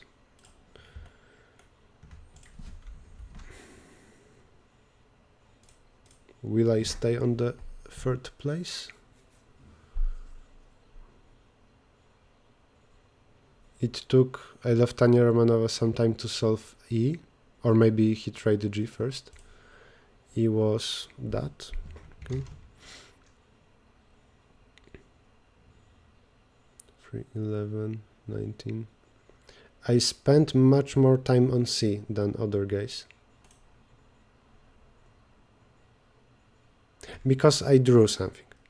C was very easy and I chose bad approach.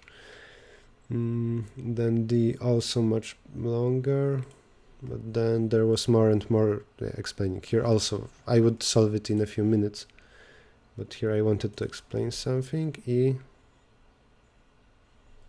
Okay. E also took me some time to figure out. F. No, I wanted to hit F. And F was that. So F was very easy for me because I'm good in similar problems. I even made blogs about that, the contribution technique you can find in my blogs in Codeforces. But G wasn't that easy. Mikhail, I guess the author says, it is brute force, but I don't think it's possible to construct a test against it with given constraints. We cut off a nice chunk of brutes, though. Okay, thank you for information. Yeah, I also think that it should... I believe you that it's brute force. It's just a few times faster than what the complexity says. It's very hard to construct a test where there will be so many mismatches. Buildings would have to be very dense, close to each other, but then you will often get quickly a match between two buildings with the same distance. But I got the solution with bit sets. What difficulty would IOI problems be in terms of Codeforces problem rating? I don't know, div1d.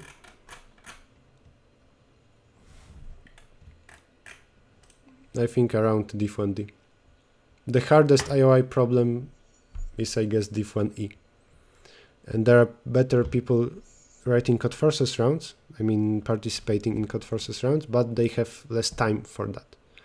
You can, on IOI, you can spend 3 hours on the hardest problem if you solve 2 others quickly.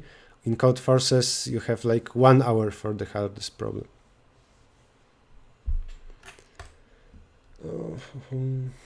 What will I do next? Let's see. Okay, and the next problem will be the recent div2 round. 5, 6, 1. And if I do that quickly, I will move to other problems, just random problems around div2d difficulty, but maybe that will be it for now. Also here, let's... Oh, I here wrote mainly around div1d. I totally didn't mean that. I wanted to say around div2d, because div1d this would take a lot of time. Sorry for that. Mainly around that. So let's...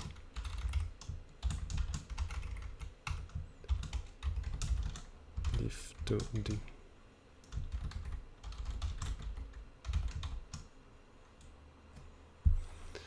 And I guess that link now redirects to the first part of the stream. Yep, and the second one is here.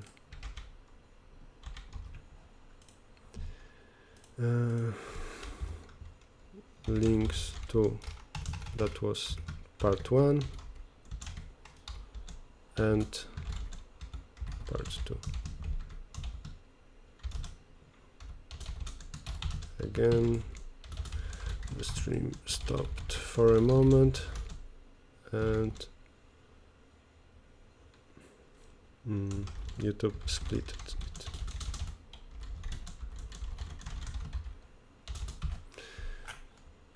Sorry for that.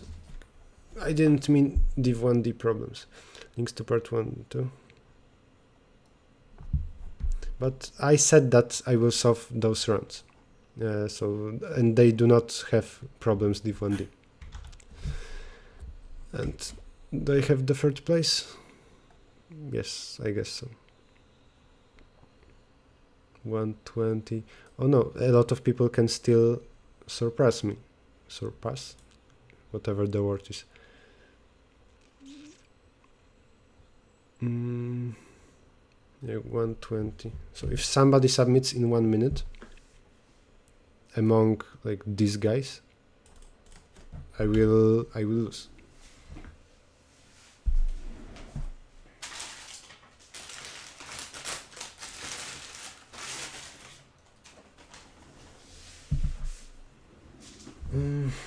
And in a moment we'll start with the last contest, Division 2. If you have other questions, do ask me. Now 1 minute break for a sandwich.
And we're back. Solving round 561. Title 61. Okay. Did I put hash here? I don't know. Okay.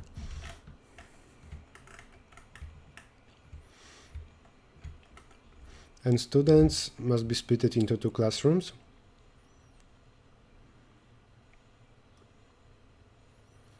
If somebody has the same first letter, they should be in 2 different classrooms.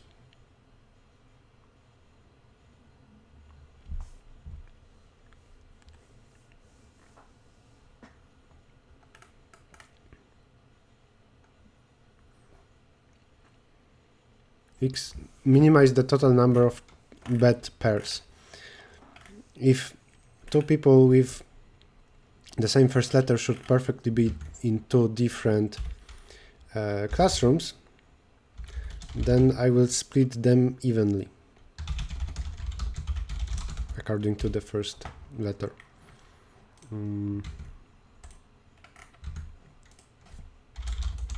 Read n, names of n,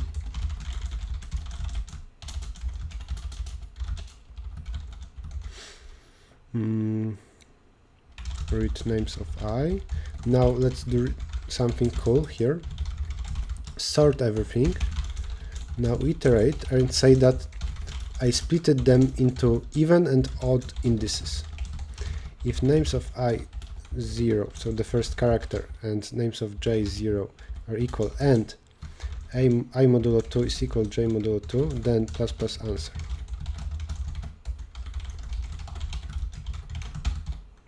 I think such a split, and after sorting every second person goes to different classroom, that should be correct, because it splits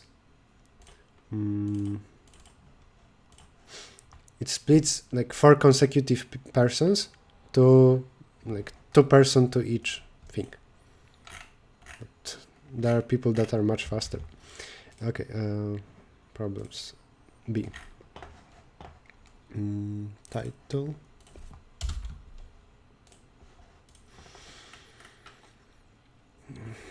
We say a word of length case vowelly, sorry for pronunciation, if there are positive integers n and m such that so two divisors of k such that n times m are k, and rows and m columns. We split the word to a like table, and now every vowel of the English alphabet appears at least once in every row and every column.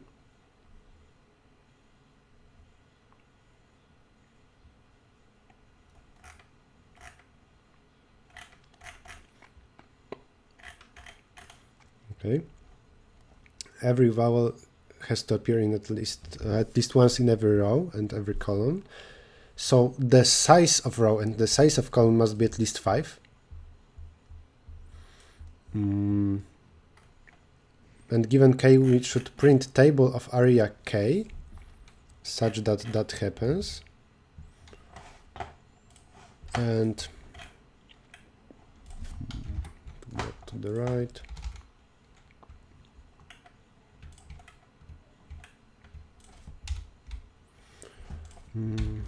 Let's copy. What do I want to do? For array 5 by 5, I can do some pattern. Like, let's name the vowels 1, 2, 3, 4, 5. I can do the following.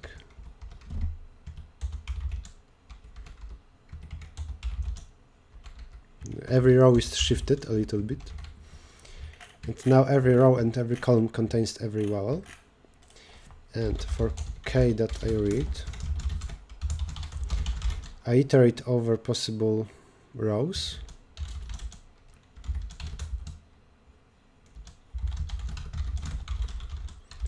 Right. If a times b is equal to k exactly and b is at least 5, then I find something like good dimensions. And now I need to print something like that.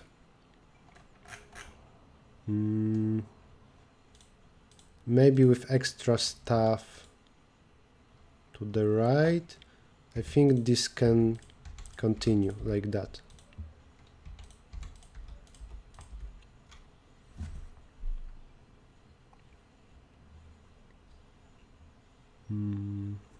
Or let's add additional rows, that will be easier. Here 1, 2, 3, 4, 5,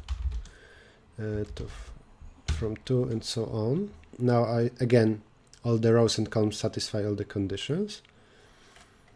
I will say for I from 0 to b, I know that a is 5. Now for every row,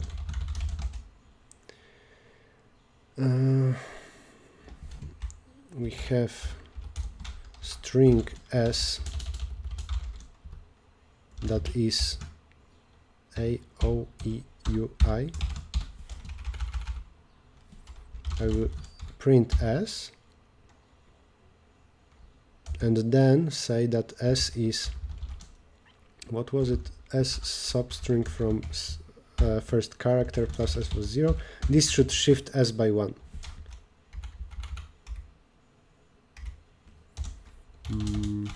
Okay, here cout new line, return 0. Let's try that. 7, 25. Oh, I think it shifts. Just to make things easier to see, let's put a table. Let's print a table for now. 25 looks shifted. 30. Yeah, I think it's fine. Let's remove that. Submit.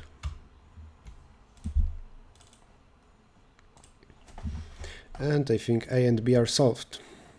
What kind of practice should I do if I want to qualify to Google Code Jam Round 3? Solve algorithmic problems and practice on Google Code Jam problems. Something was wrong with test 2.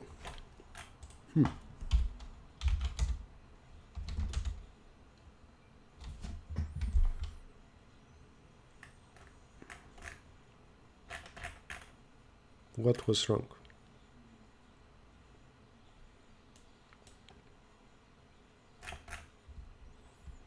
Let's read the problem again.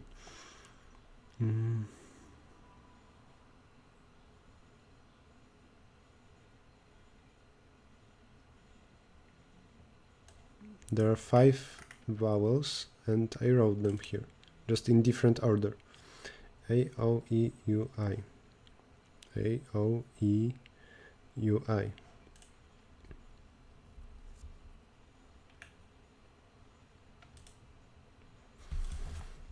Let's again do new line. I don't know why my output is incorrect. I shift everything by 1 in every row. Every row has all the characters and every column has all the characters.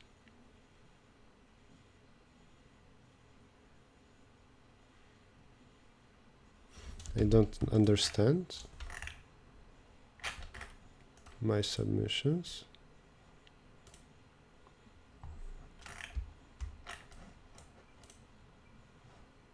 Yeah, I submitted correct file.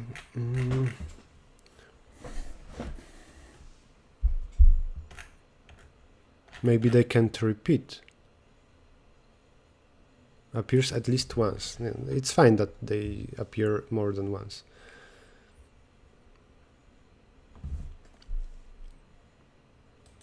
We keep string size equal to 5. Yeah, like string of size s is equal to 5.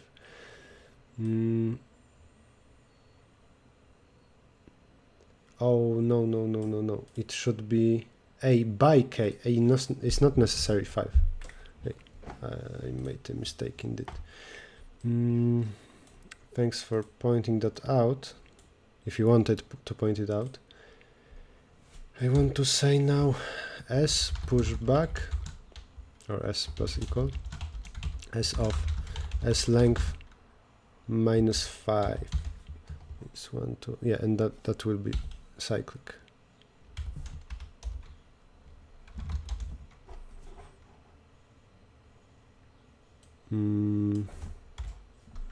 Just this if a is greater than 5.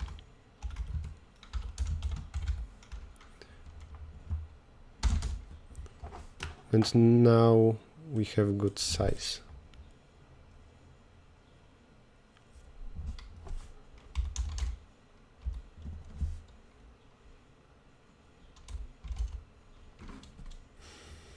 Okay, let's remove the new line.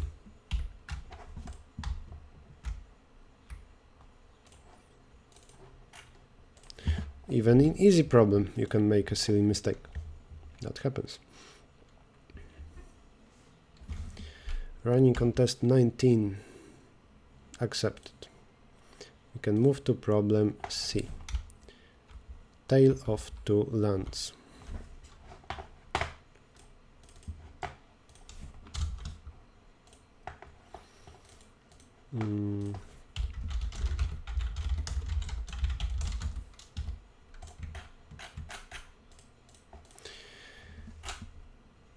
Something colorful. Two integers x and y. Two markers were placed at points absolute value of x and absolute value of y. And conquered all the land in between. Many years later, the vector king placed markers at points like that.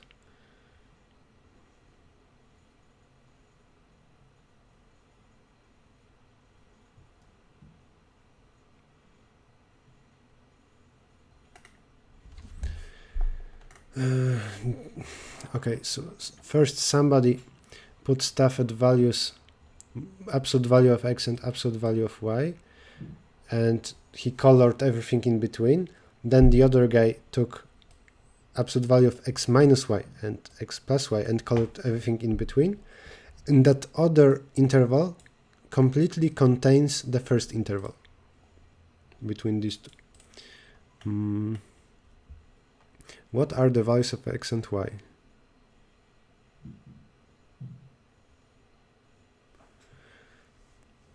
Okay, we are given a bunch of values, 200,000 of them. For how many pairs of them, it's possible that those were x and y. Then we need to figure out what are the conditions. We need to figure out what pair of x and y is good. And for that, either we should make a lot of inequalities or drawings. And I prefer drawings. New. Or maybe we'll just look at some cases.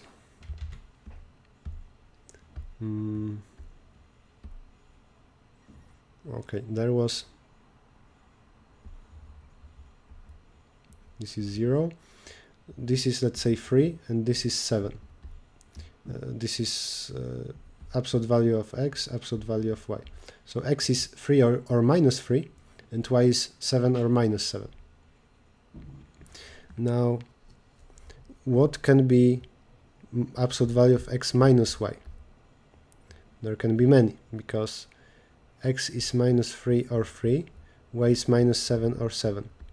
So the difference is one of 4, 10, and that's it.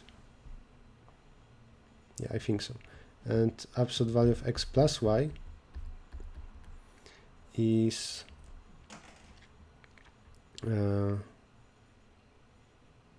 also 4 and 10.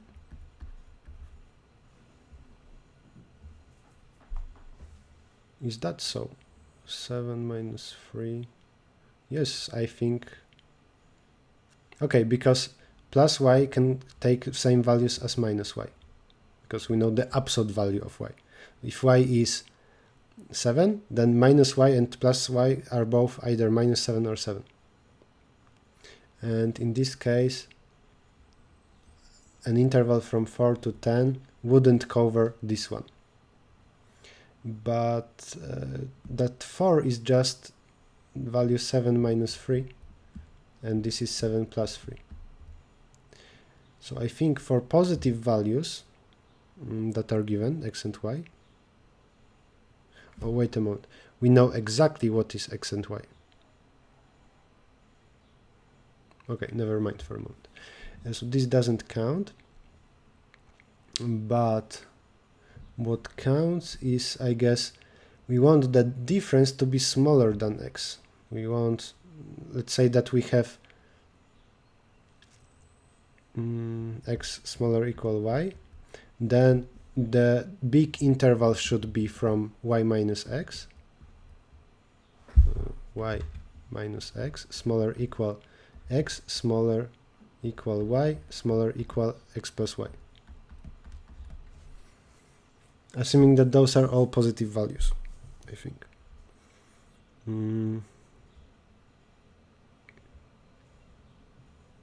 Yep.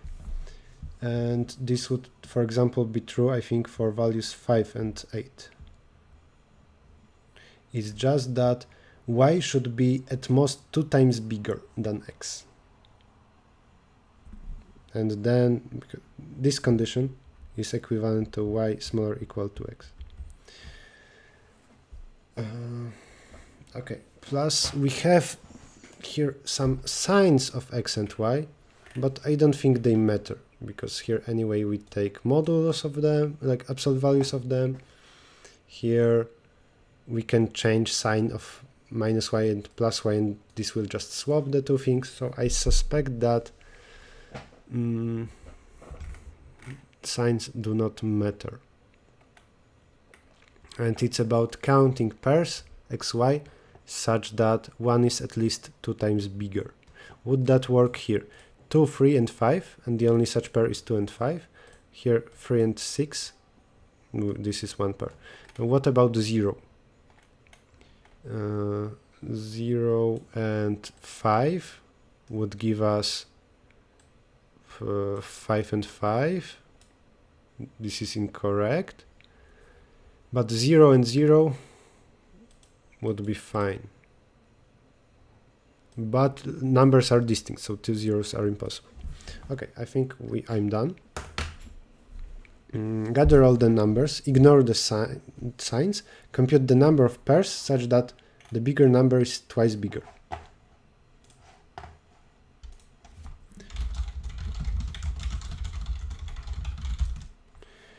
I repeat n times int x, read x. If x is not 0, this is how you can write it. A push back absolute value of x, sort. And now I will use 2 pointers. I could also use binary search. Let's use lower bound. Answer is 0 for everything, for every x in A. Answer plus equal, maybe let's first at least let's say that this is I. This is lower bound on A begin, A end, 2 times x. This will find this function lower bound finds the first element that is at least this value, and I will say that answer is plus equal a end minus that. The difference of these 2 pointers will be the number of elements that are at least that.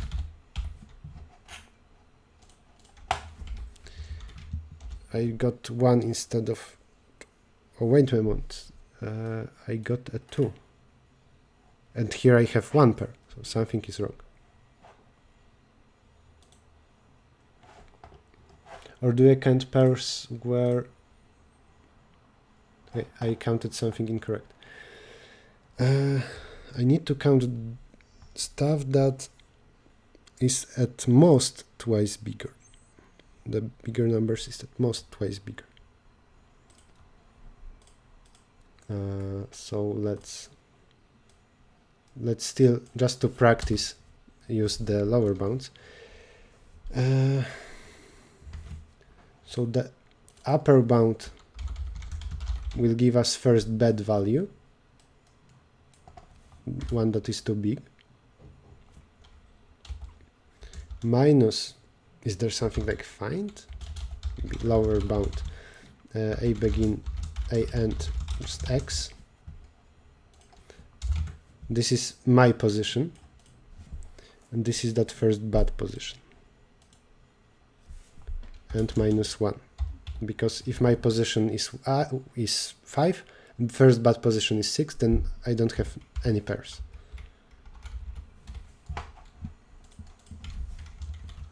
Two, 1. During a contest, I think I would use 2 pointers, but now I wanted to try something different instead of just using 2 pointers all the time today during the stream.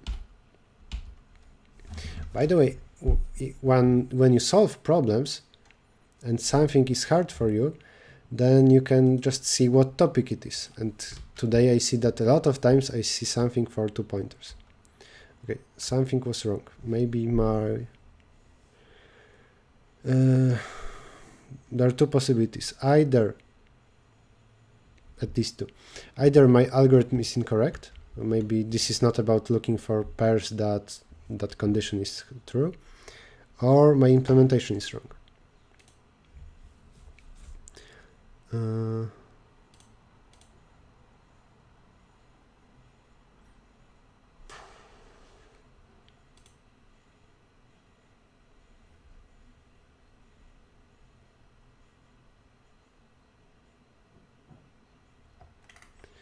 Maybe signs do matter. Maybe something is wrong here.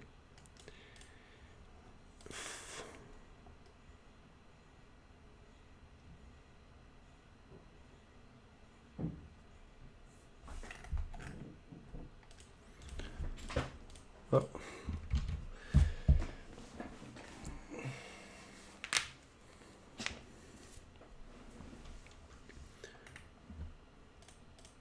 What is wrong? What is wrong? Maybe some overflow. I have a sort.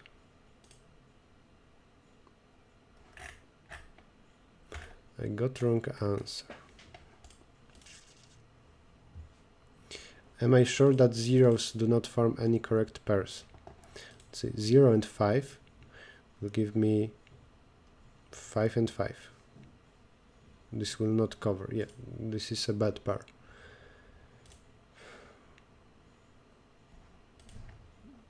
Distinct, so I can take two zeros.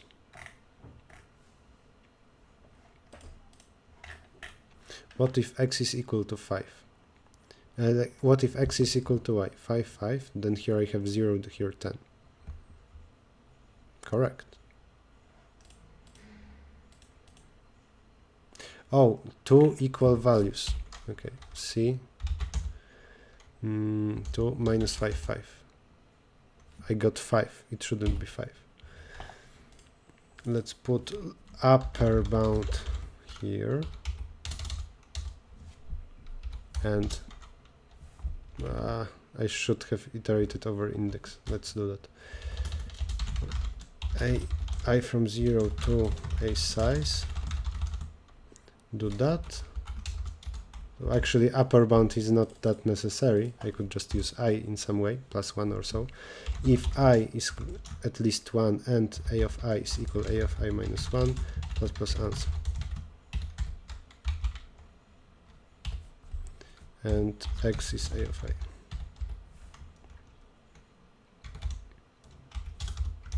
Minus 5, 5, 1. For two equal numbers, I computed them as two pairs, and it should be just one. So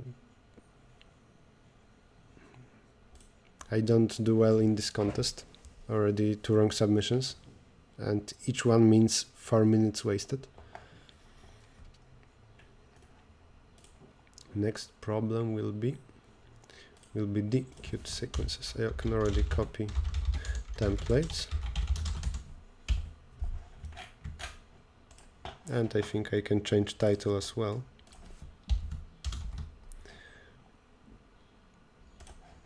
Yep. Cute sequences. Actually, the dashboard says solve E first, but I want to, during the contest, I would now jump to E, but I want to go in the order to make it easier to find it later during this watching of a stream after the stream.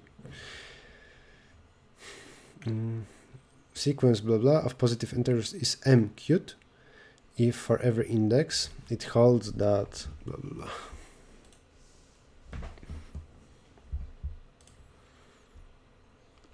xi is the sum of everything previous plus some ri,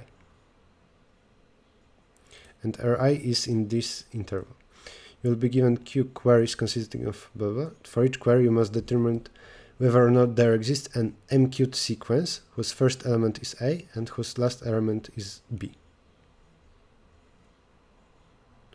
Find an example of it for different queries. Let's think. I can just say that a of 1 is r of 1. This r of I says that the element is equal to the sum of everything that was previously plus this r of I. So I will say that. Then a of 2 is a of 1, so also r of 1 plus r of 2. B of 3 is everything previous.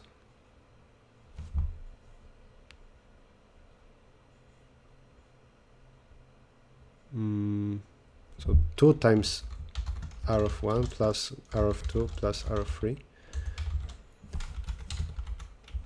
This is the sum of this one plus r3. A of 4 is 4 times this plus 2 times that plus r3 plus r4. A of 5 is 8, is the sum of all previous r1s plus that plus that, and I think we can see the pattern. I will put 1 here, 1 here.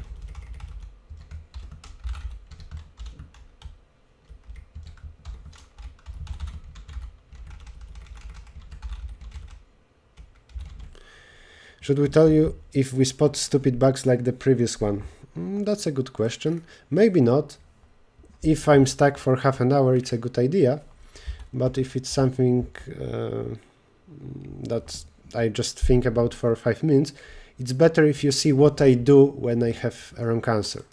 You can learn how you can debug or think about mistakes. So it's better not to tell me during first few minutes. Okay. For every number, AI is the sum over powers of 2 times all r's. And then we have some, assuming that, for example, n is equal to 5, then we are given that a of 5, and we want to know, we are also given r1, this is some value. The question is, can we choose r2, 3, 4, and 5 so that each of them is in interval from 1 to m is given in the input, and the sum is satisfied.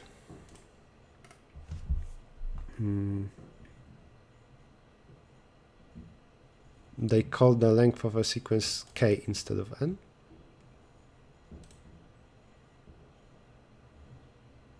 Oh, we are not given the length.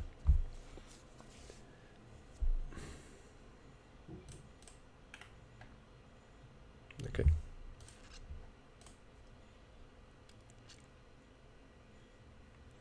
In particular, if a is equal to b, then we can just print sequence of size 1.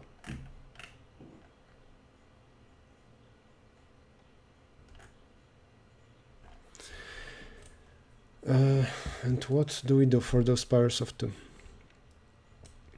I think I will move greedily from big numbers to small ones, and I will put as big numbers as I can. The issue is that I can run out of numbers. The limit m, the upper limit, limits my number here. Let's see. We read queries. Actually, I will call those test cases because they are independent.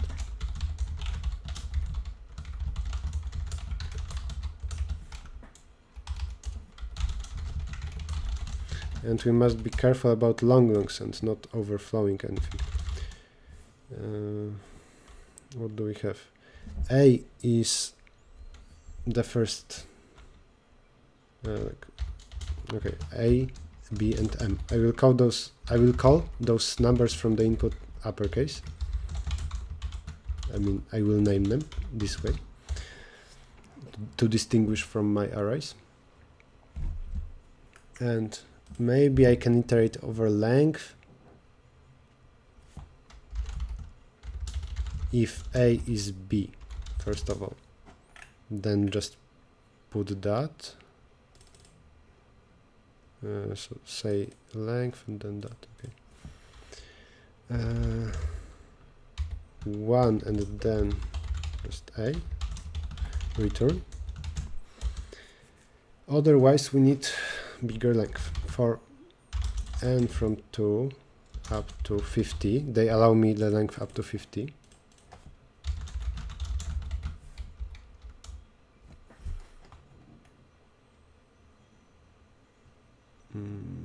I don't like the fact that here they say about length n, here about length k.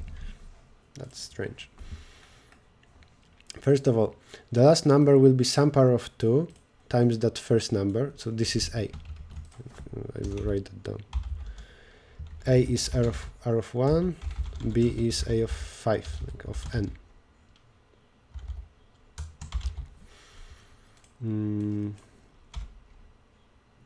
This is a, and now there is some formula long already is that a shifted by n minus 2. For n equal to 2, here it's shifted by 0, here by 1, and so on. Okay, so this way I compute the value here, and if already greater than b, break. This is too big, and at the end put impossible. Otherwise, we want this sum. For long remaining, maybe we shouldn't always just take maximum. Give me a second, because Ri must be positive. It must be at least 1. So I will say even more. For already plus equal, there must be at least 1 here, 1 here, 1 here, 1 here. So Ri must be at least 1. So this will sum up to 1 plus 1 plus 2 plus 4, which is here 8. So I will say that this is a plus 1 shifted that. Instead of saying just that already the sum already is 8 times R1, I say that I get F5 is 8 times R1 plus that 4 plus 2 plus 1 plus 1, which is 8, and then I put it as R1 plus 1. And now I say that every Ri can be 0 if it wants to. And then Ri in 0 to m minus 1 for each I from 2 to n. Okay, remaining is b minus already. And now for each power, for example, from 5 we start from 2 to 2. For int I equal to 2, I up to n plus I. Long, now that power of 2 is 1ll 2 n minus 2, no, n minus I,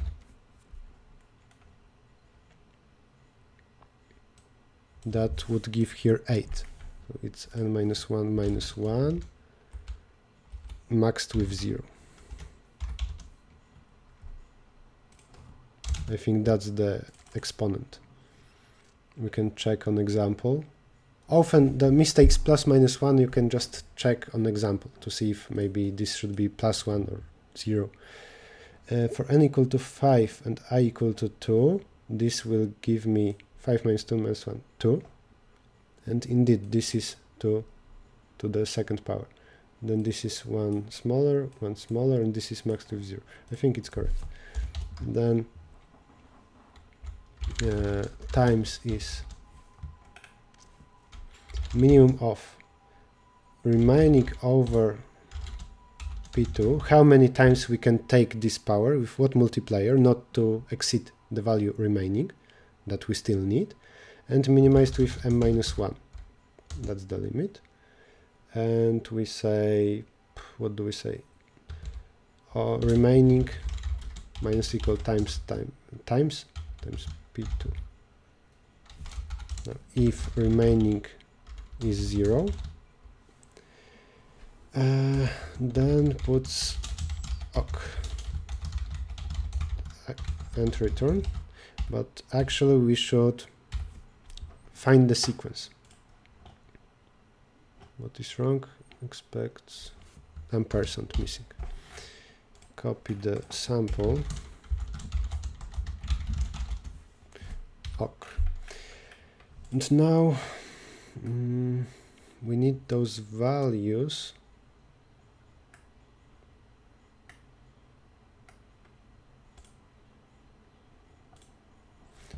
Can create a sequence. Long, this will be like answer. The first number must be A. And then long new value is 0. For everything already in answer, say new value plus equal answer. This could be done faster with, like, maybe I will maintain that pref sum is A, and then new value is pref sum plus Ri, and Ri is times, or plus 1 as an extra, I think. Yeah, plus 1, because times is from 0 to m minus 1. Actual values are between 1 and m. And answer pushback new value, pref sum plus equal new value. If remaining is 0, then print n, and for everything in answer, print it.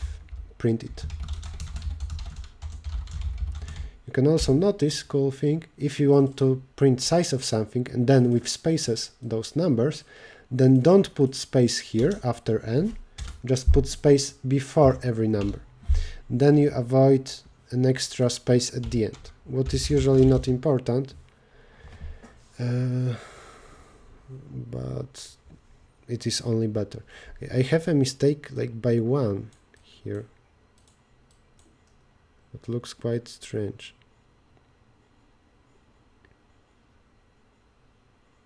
Or maybe this is not a mistake. M was 2, and I can say that this is previous number plus 2. Then this is the sum of previous numbers plus 1. And this is the sum of 5, 7, 20, 12 plus 13, 25. Okay, it's correct. Let's submit. I tried to also think about possible overflows here, but I think everything is fine. Also because of that check. When numbers start becoming huge, I will break already, in my opinion. I think so. I hope so. Accepted. Now E should be an easier problem. Okay, copy to ECPP, change the title. Okay.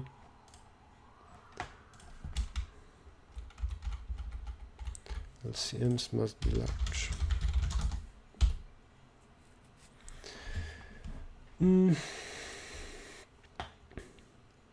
Dora the Explorer, blah blah. N stores numbered from 1 to n.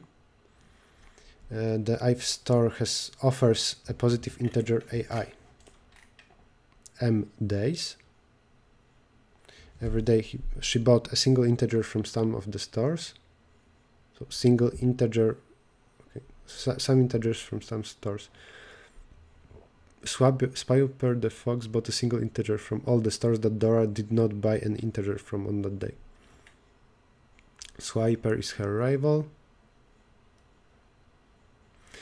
Least common multiply of the numbers she bought on day I is strictly greater than that of Swiper. If your statement is so artificial, like LCM of something, I don't think that having a story at all is a good idea. hard to say. If it makes the statement longer, then it's a bad idea. And this is not a very real life problem. If we care about LCM of two sets of numbers. Forgot the values AI. If there are positive integer values of AI such that she beat Swiper on every day, you don't need to find what are possible values of AI though. Some values AI can be same.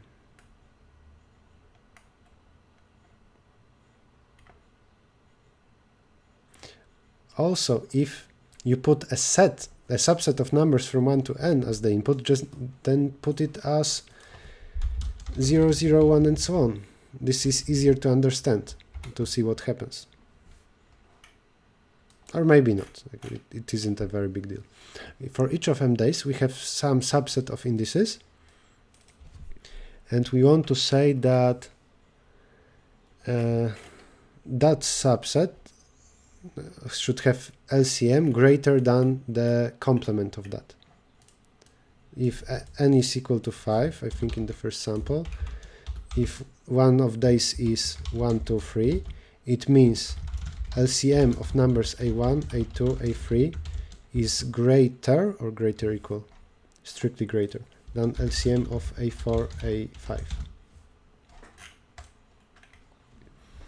Okay.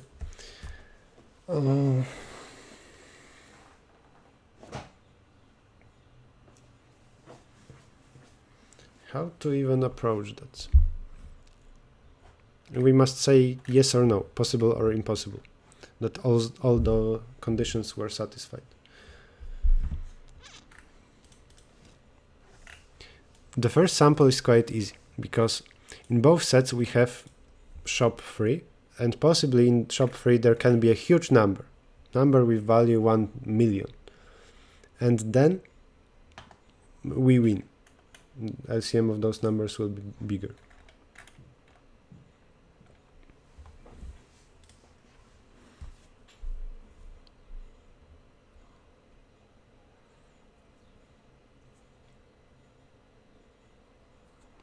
If one day we have a set like 1 and 2 and the other set like 3 and 4, we lose, because this should have LCM greater than everything else, even for n equal to 5. This should have LCM greater or equal than everything else. That's impossible. That's contradiction.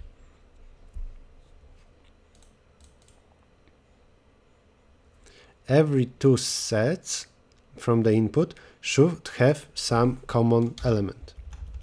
Maybe this won't be common for everything. So these are 3 possible sets. And now can I make can I win for this for those sets? Can I choose proper values? Let's put here 3, 3, 4. Or even harder, that.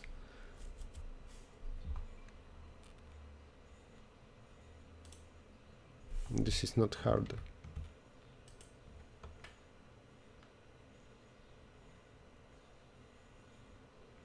What about this? 3, 4, 4, 5, and 5, 1, and n is equal to 5.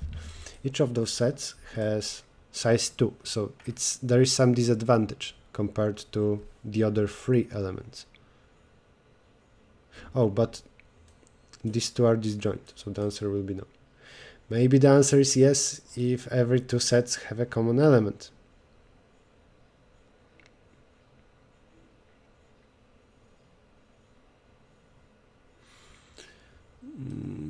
I have no idea how I would prove that. 1 and 2, then 1, 3, 2, 4, 3.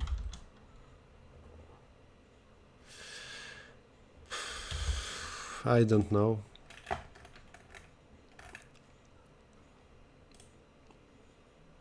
Let's implement that approach and see if it works.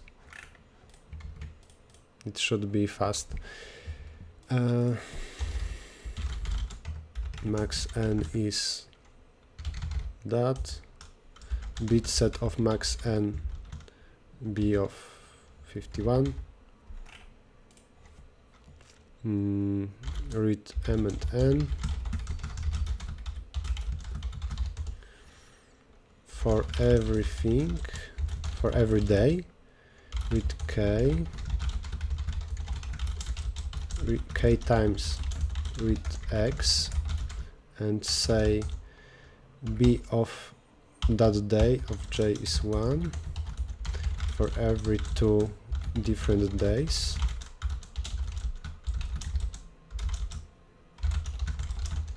If bit set of a and bit set of j is equal 0, puts impossible. Return 0. Otherwise, every 2 days have a common element.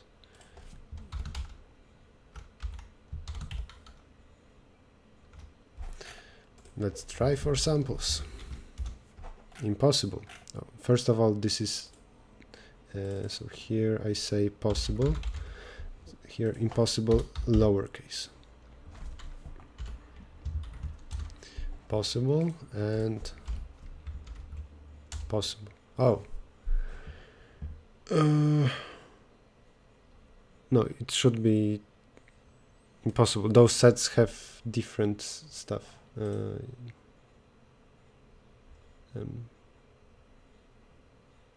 Something is wrong. Here I should hit impossible.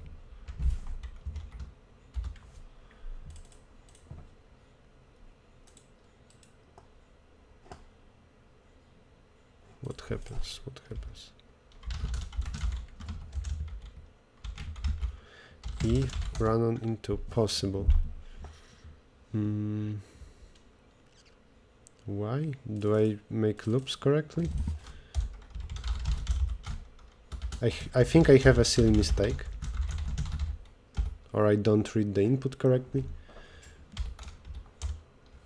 I check all the pairs for almost any 2 of them. They don't have a common element, so their end should be 0.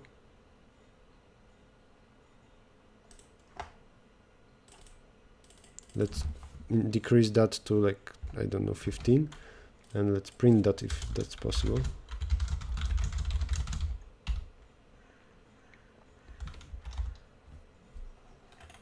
Everything has the last bit set to 1, so the bit 0.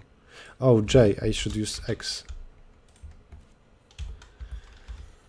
Impossible and possible. Let's try.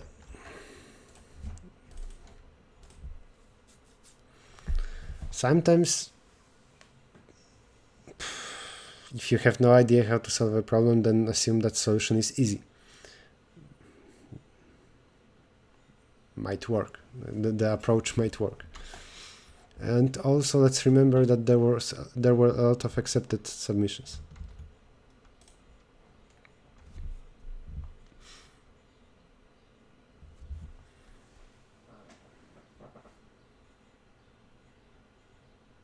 Oh no, that's bad.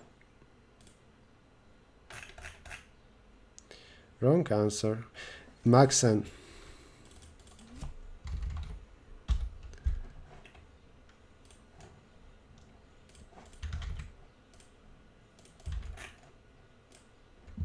That's a stupid bug. What I usually do, and I should have done here, is when I change something for a moment, then I put warning here, warning increase max n, yeah, accept. And then if I compile, it compiles successfully, but it has a warning. I remember to change it. Also, I could use flag local and do something like if def local, then put that, what was it, elif, put that, and I think, if, how is it, else, and if. I think that should work locally with 15, and when I submit, it should be 10,000. I should have either done that, or I should have put a warning and remember about it. Like, be careful not to submit anything with warnings. Then I would avoid wrong submission. Last problem, F.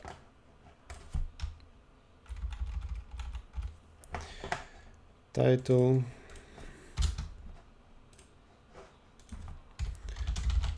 Code. I think this will be the last problem for today.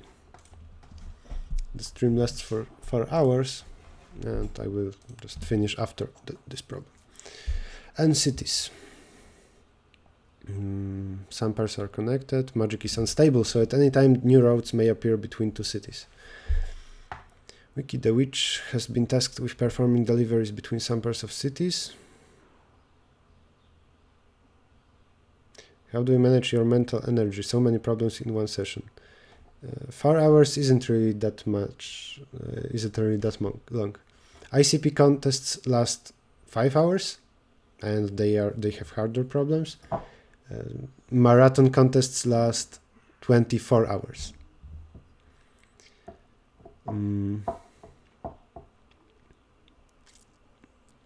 She can only complete a delivery if she can move from starting city to her destination city for a double rainbow. Cities that the roads connecting C to I with that and that have the same color. Like there are two roads, like two red roads, then two blue roads, two whatever. Okay. Has a list of events in chronological order, where each event is either a delivery she must perform or appearance of a new route.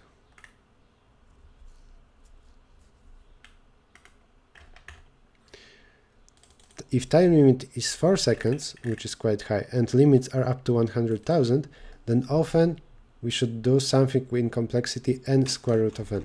Let's remember that. Number of roads, cities, roads initially present, different colors, the number of events. Can you please solve this problem using recurrence? I won't do it today. If this is just Fibonacci, I think this was the first problem in Coder contest, then you can search in the internet for that, or ask in Discord, competitive programming Discord, link in the description. Q lines follow. Meaning a road with color Z appears between that. You should determine whether Wiki can make a delivery starting at city X and ending at city Y. Okay.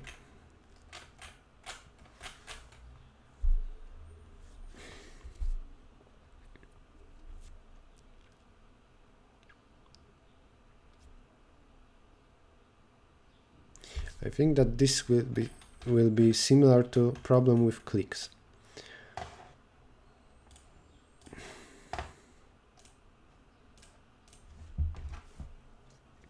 When we are in some city, the problem says, after we travel the first road, let it have black color, then the second road also must be black. Then if the next color is red or whatever this is, the next one also must be red. So I will say that if there are some red roads coming from one city doesn't have a color, it's just that now I draw it in red. Then you can jump between each of those cities, those that are connected with the middle one. For example, you can jump from this one to this one, and this is allowed. Then again, you must take two blue roads, then two green roads, maybe repeating. Or at least you can point out my mistake. Not now, I'm just asking Discord. Because I guess this is something easy.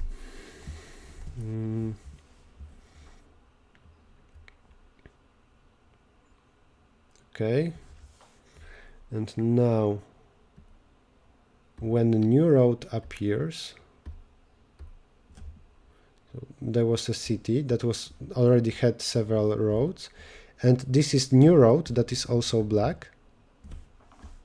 This allows us to travel between this A and any of those B1, B2, B3, B4.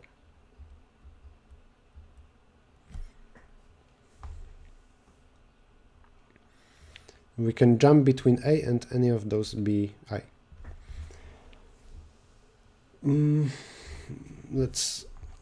I will take a look at dashboard to see how hard this problem is. Quite hard. That's also some hint. Somebody solved F, but it's for sure a fake account with 12 minutes for everything. Nobody yet solved everything.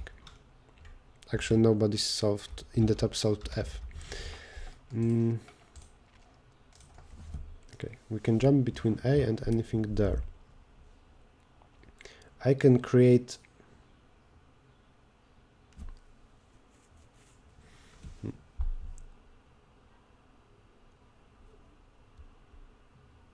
I can say that this city in the middle, let's call it M, has a copy, M prime, and actually you can travel between each of those B1, B2, B3, B4 with M prime, and also that B4, and then from M prime you can travel to A.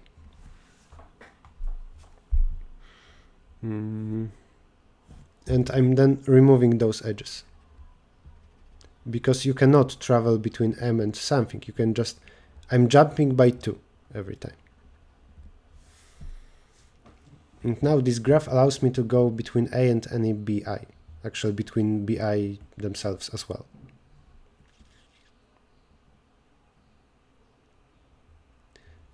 Okay. Now if the path that we need to make is of even size, the number of edges is even, then we are done. It's about adding edges, applying some fine-tune union, and saying that we ask if 2 vertices are in the same connected component. But maybe we will do several jumps like that, like 2 black edges, then 2 red edges, but then one last edge can be the standard one.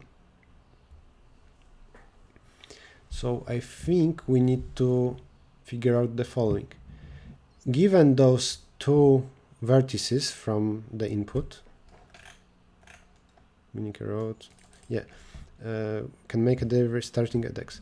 Starting at X and finishing at Y, I want to know if there is such a neighbor of Y that I will call Y prime, that I can jump between X and Y prime with those jumps. Why this stream is educational, why not in main channel? Problem solving will be in secondary channel. I can discuss that later, or ask me during boring streams.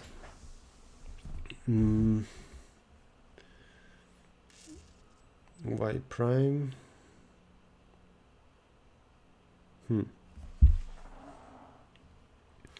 Okay, does Y have such a neighbor that it's in the same connected component as X? Then either if Y has small degree, then I can just iterate over neighbors of Y. The issue is, what if Y has big degree?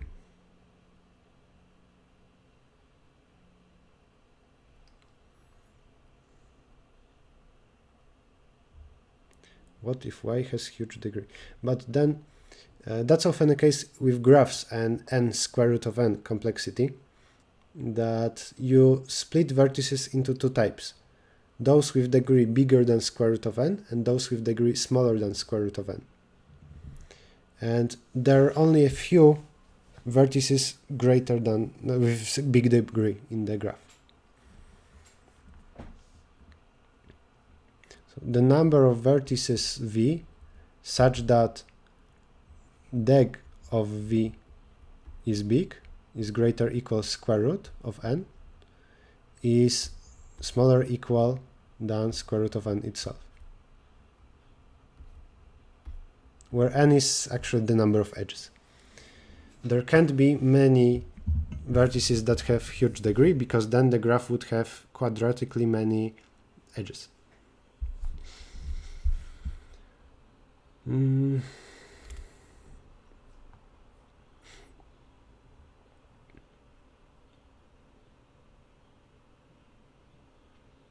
maybe when I do union, when I connect something, I can iterate over big vertices. Big vertex means vertex that has big degree.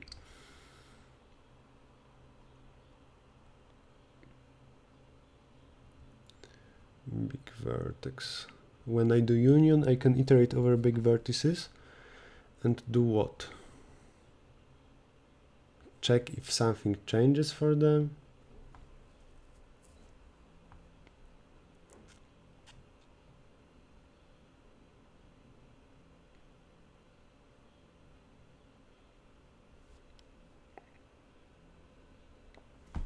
Or I could, for each big vertex, remember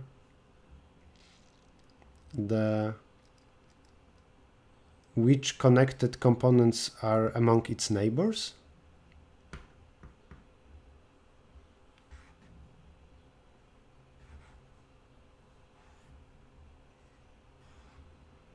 But I don't know how to update that.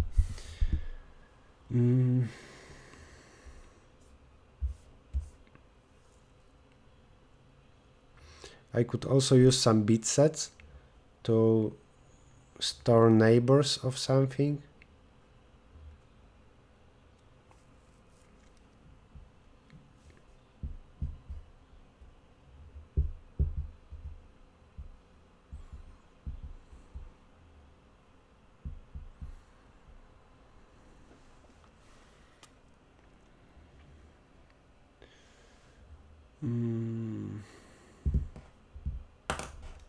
I think this problem is quite hard.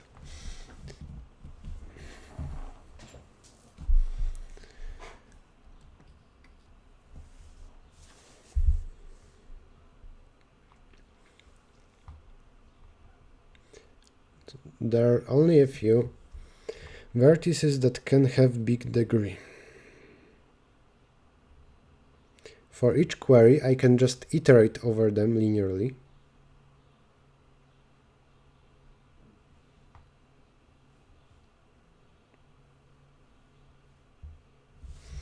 And then do what?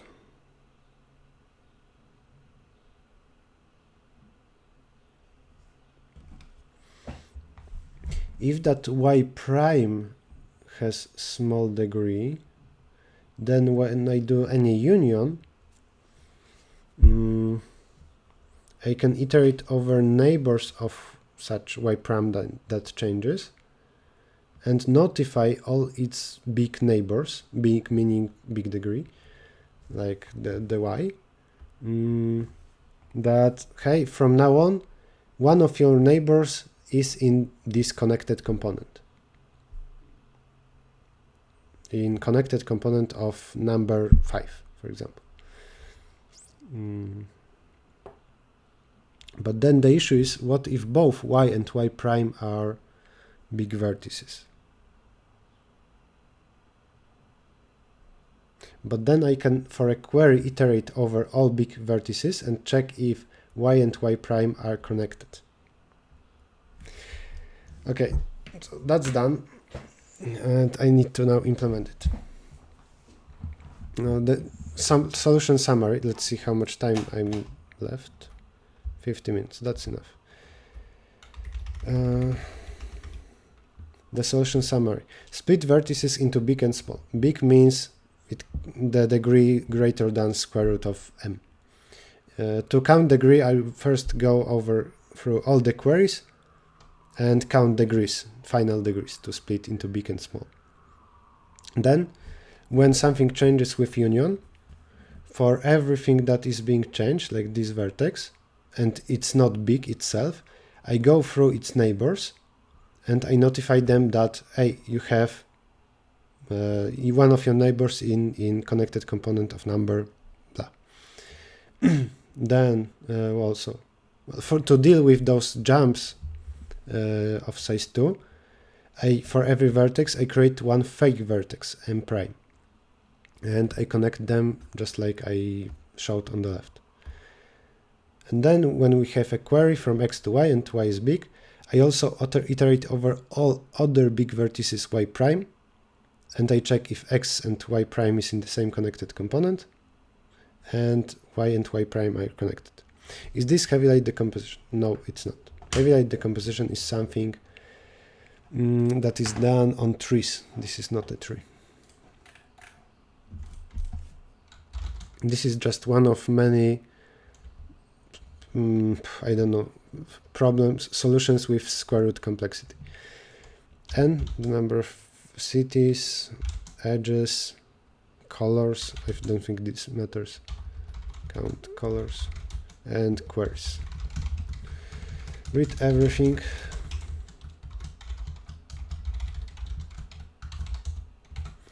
Also, I said that there is fake vertex m prime. Actually, it is for every color that touches m. That's a little bit harder.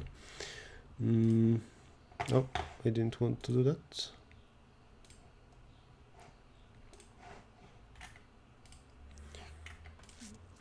M lines, those are initial lines.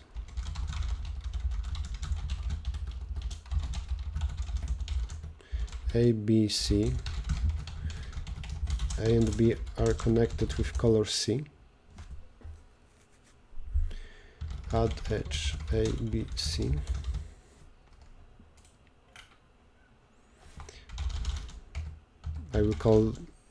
Now I will write in a way that is comfortable for me. So I usually name the max and nax. And what do we have? We have degree of nax. We have edges that go from each vertex. We have function add edge that will do the following. We have edges of two types actually.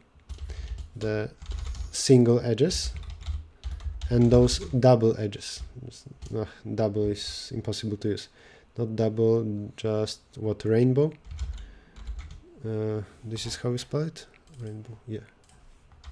Next.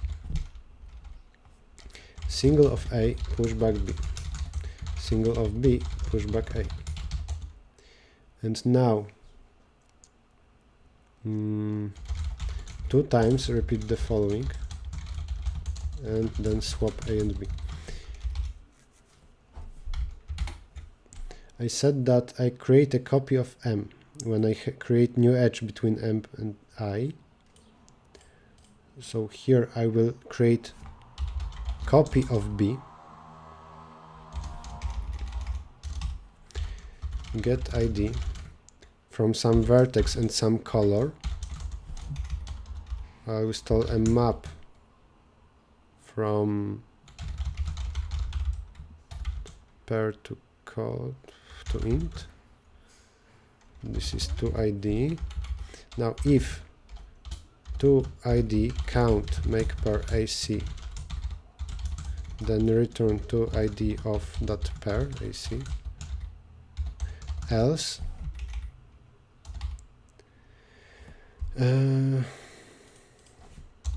next ID is next available ID, and I already have values from 1 to n, so next ID will be n plus 1. Copy of B will be copy is B2 is get ID of B and C. This is that version, that copy of M prime here of B prime, that corresponds to this color. And with that function else return to id of AC is equal next id plus plus. With that function, for each pair, city and color, I assigned another index. B2 is get ID of that, and then put edge rainbow of B2 pushback A, rainbow of A pushback B2. I'm adding edge, this one, between A and M prime. Just M prime is called B2 in my code.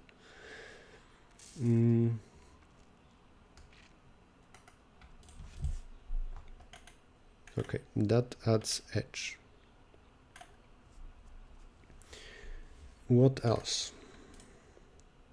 The degrees, those between y and y prime, are important only for single edges, those standard ones. Now I will read the queries to remember them, to remember degree to split into big and small vertices. Where is the statement?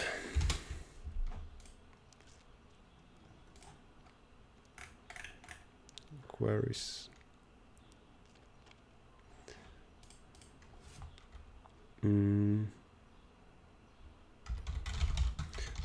Vector int queries of q. For vector of int and query in queries, type read the character. If type is 0, not 0, if type is plus, then read ABC,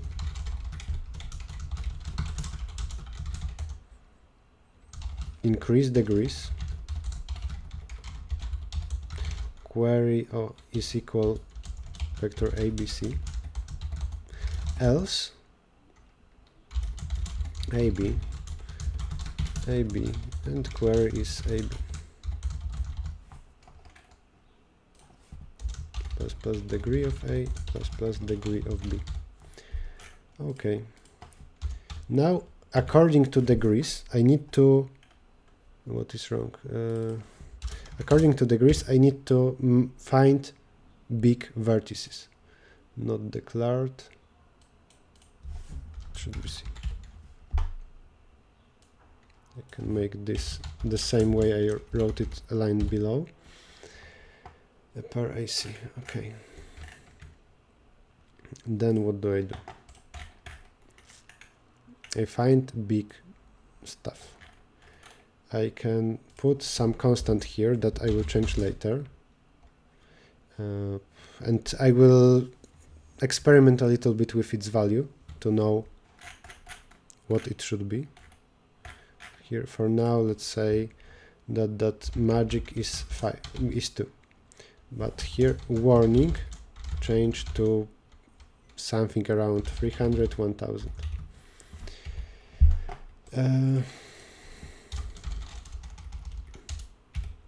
This will be the condition for at least the smallest degree, such that we say the vertex is big. I don't like the fact that the sample is so short. It should be some big graph that checks more stuff. Now, for everything up to n,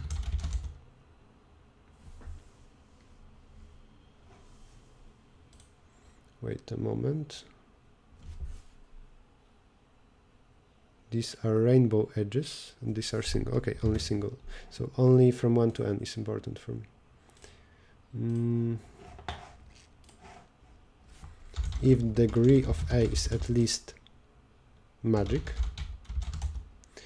then this is one of big vertices. Big pushback A.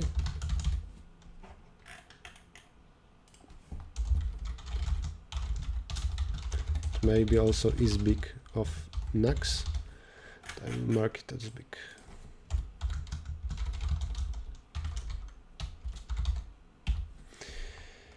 Okay. Now we need to go through queries.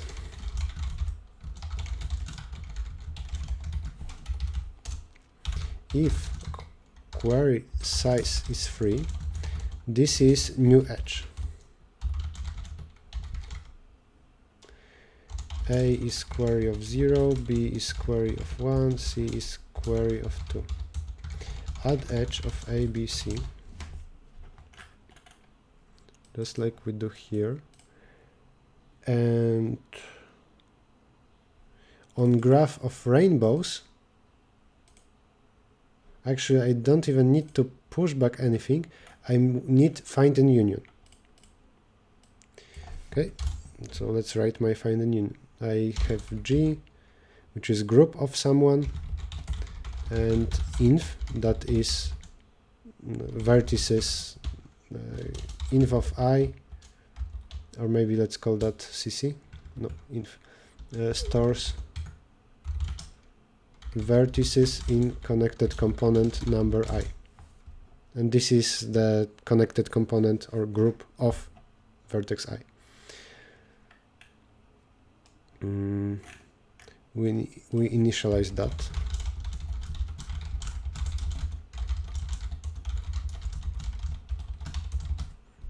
Every vertex is in its own group.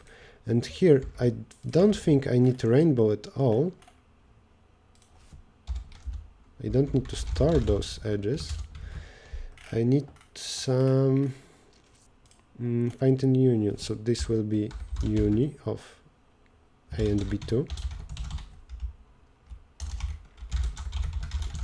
B, A is G of A, B is G of B. If A is B, continue. If A size is greater than B size, this is smaller to greater principle. For everything in inf of A, G of X is B, inf of B push back X. Clear the end. I'm putting smaller connected component to bigger one. Also, by the way, my complexity will be log from that times square root. So I will have n square root n times log, or maybe n square root of n times log. So I want to have this complexity. O of n times square root of n times log of n. Just I will need to choose proper constant here. Okay, uni, and as I go, this is return. I need to, I think, iterate over big vertices and do something with them. I will need to add something there, but then add edge, and that's it. Else, we have a query from X, that is query of 0, to Y, that is query of 1.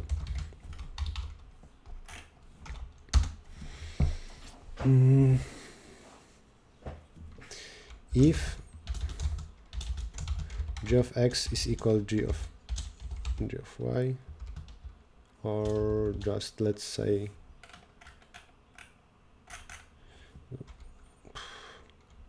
puts query of answer query xy, and this here I say yes or no,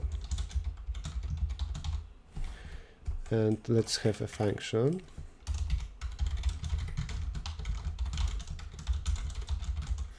if G of X is equal G of Y, return true. Then I want to know, is there a neighbor y prime of y such that G of X is equal G of Y prime. I can just iterate over such a thing, over single of y. If G of B is equal G of X, return true. But for now this is quadratic. Still I can check it for the sample tests. Uppercase X.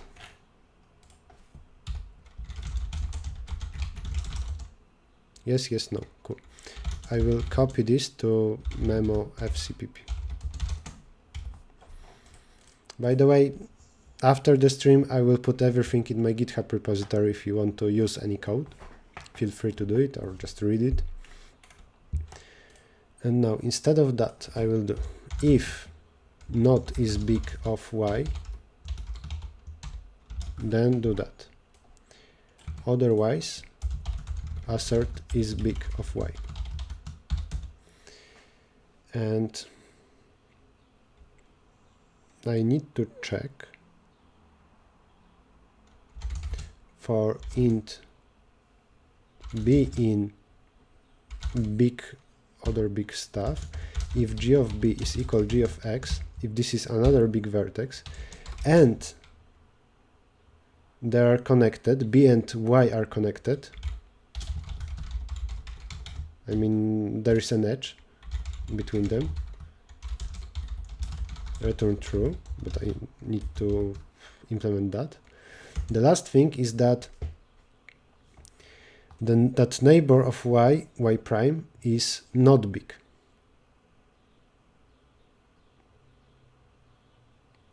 And I will, that's so complicated. First, are connected. What is fast way to implement that? I can have a set, but this would be quite slow.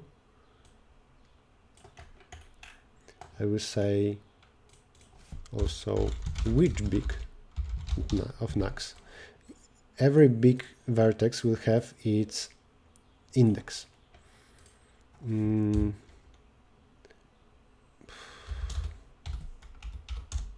Which big of A is big size from 0 to some number. Then size increases by 1. And then I have edge for connected.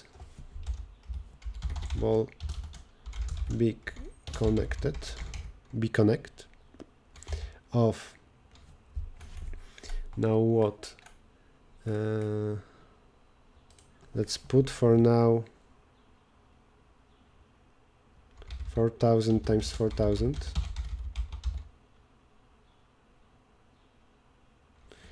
I think it should be greater or equal something like Nux over cc, but for now I can't put choose so big values because that, and this is magic. And here those are connected.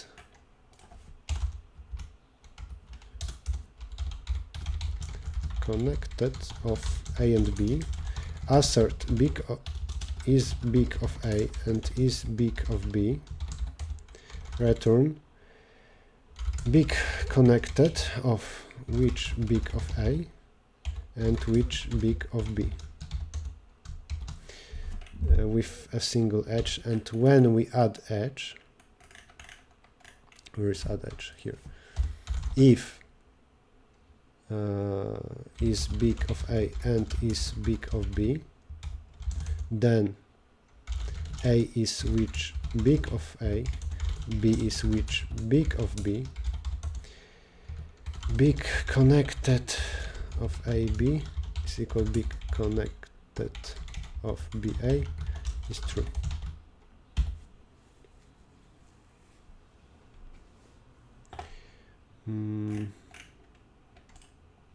Okay, the last case is non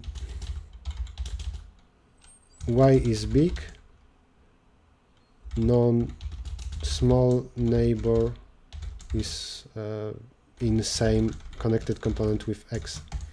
But let's incorrectly return false here to see if it looks okay on samples. It here works on samples. But what shows that samples are very weak. Now I need to implement this.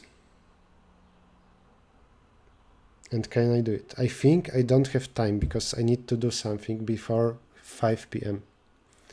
So I will not finish that today.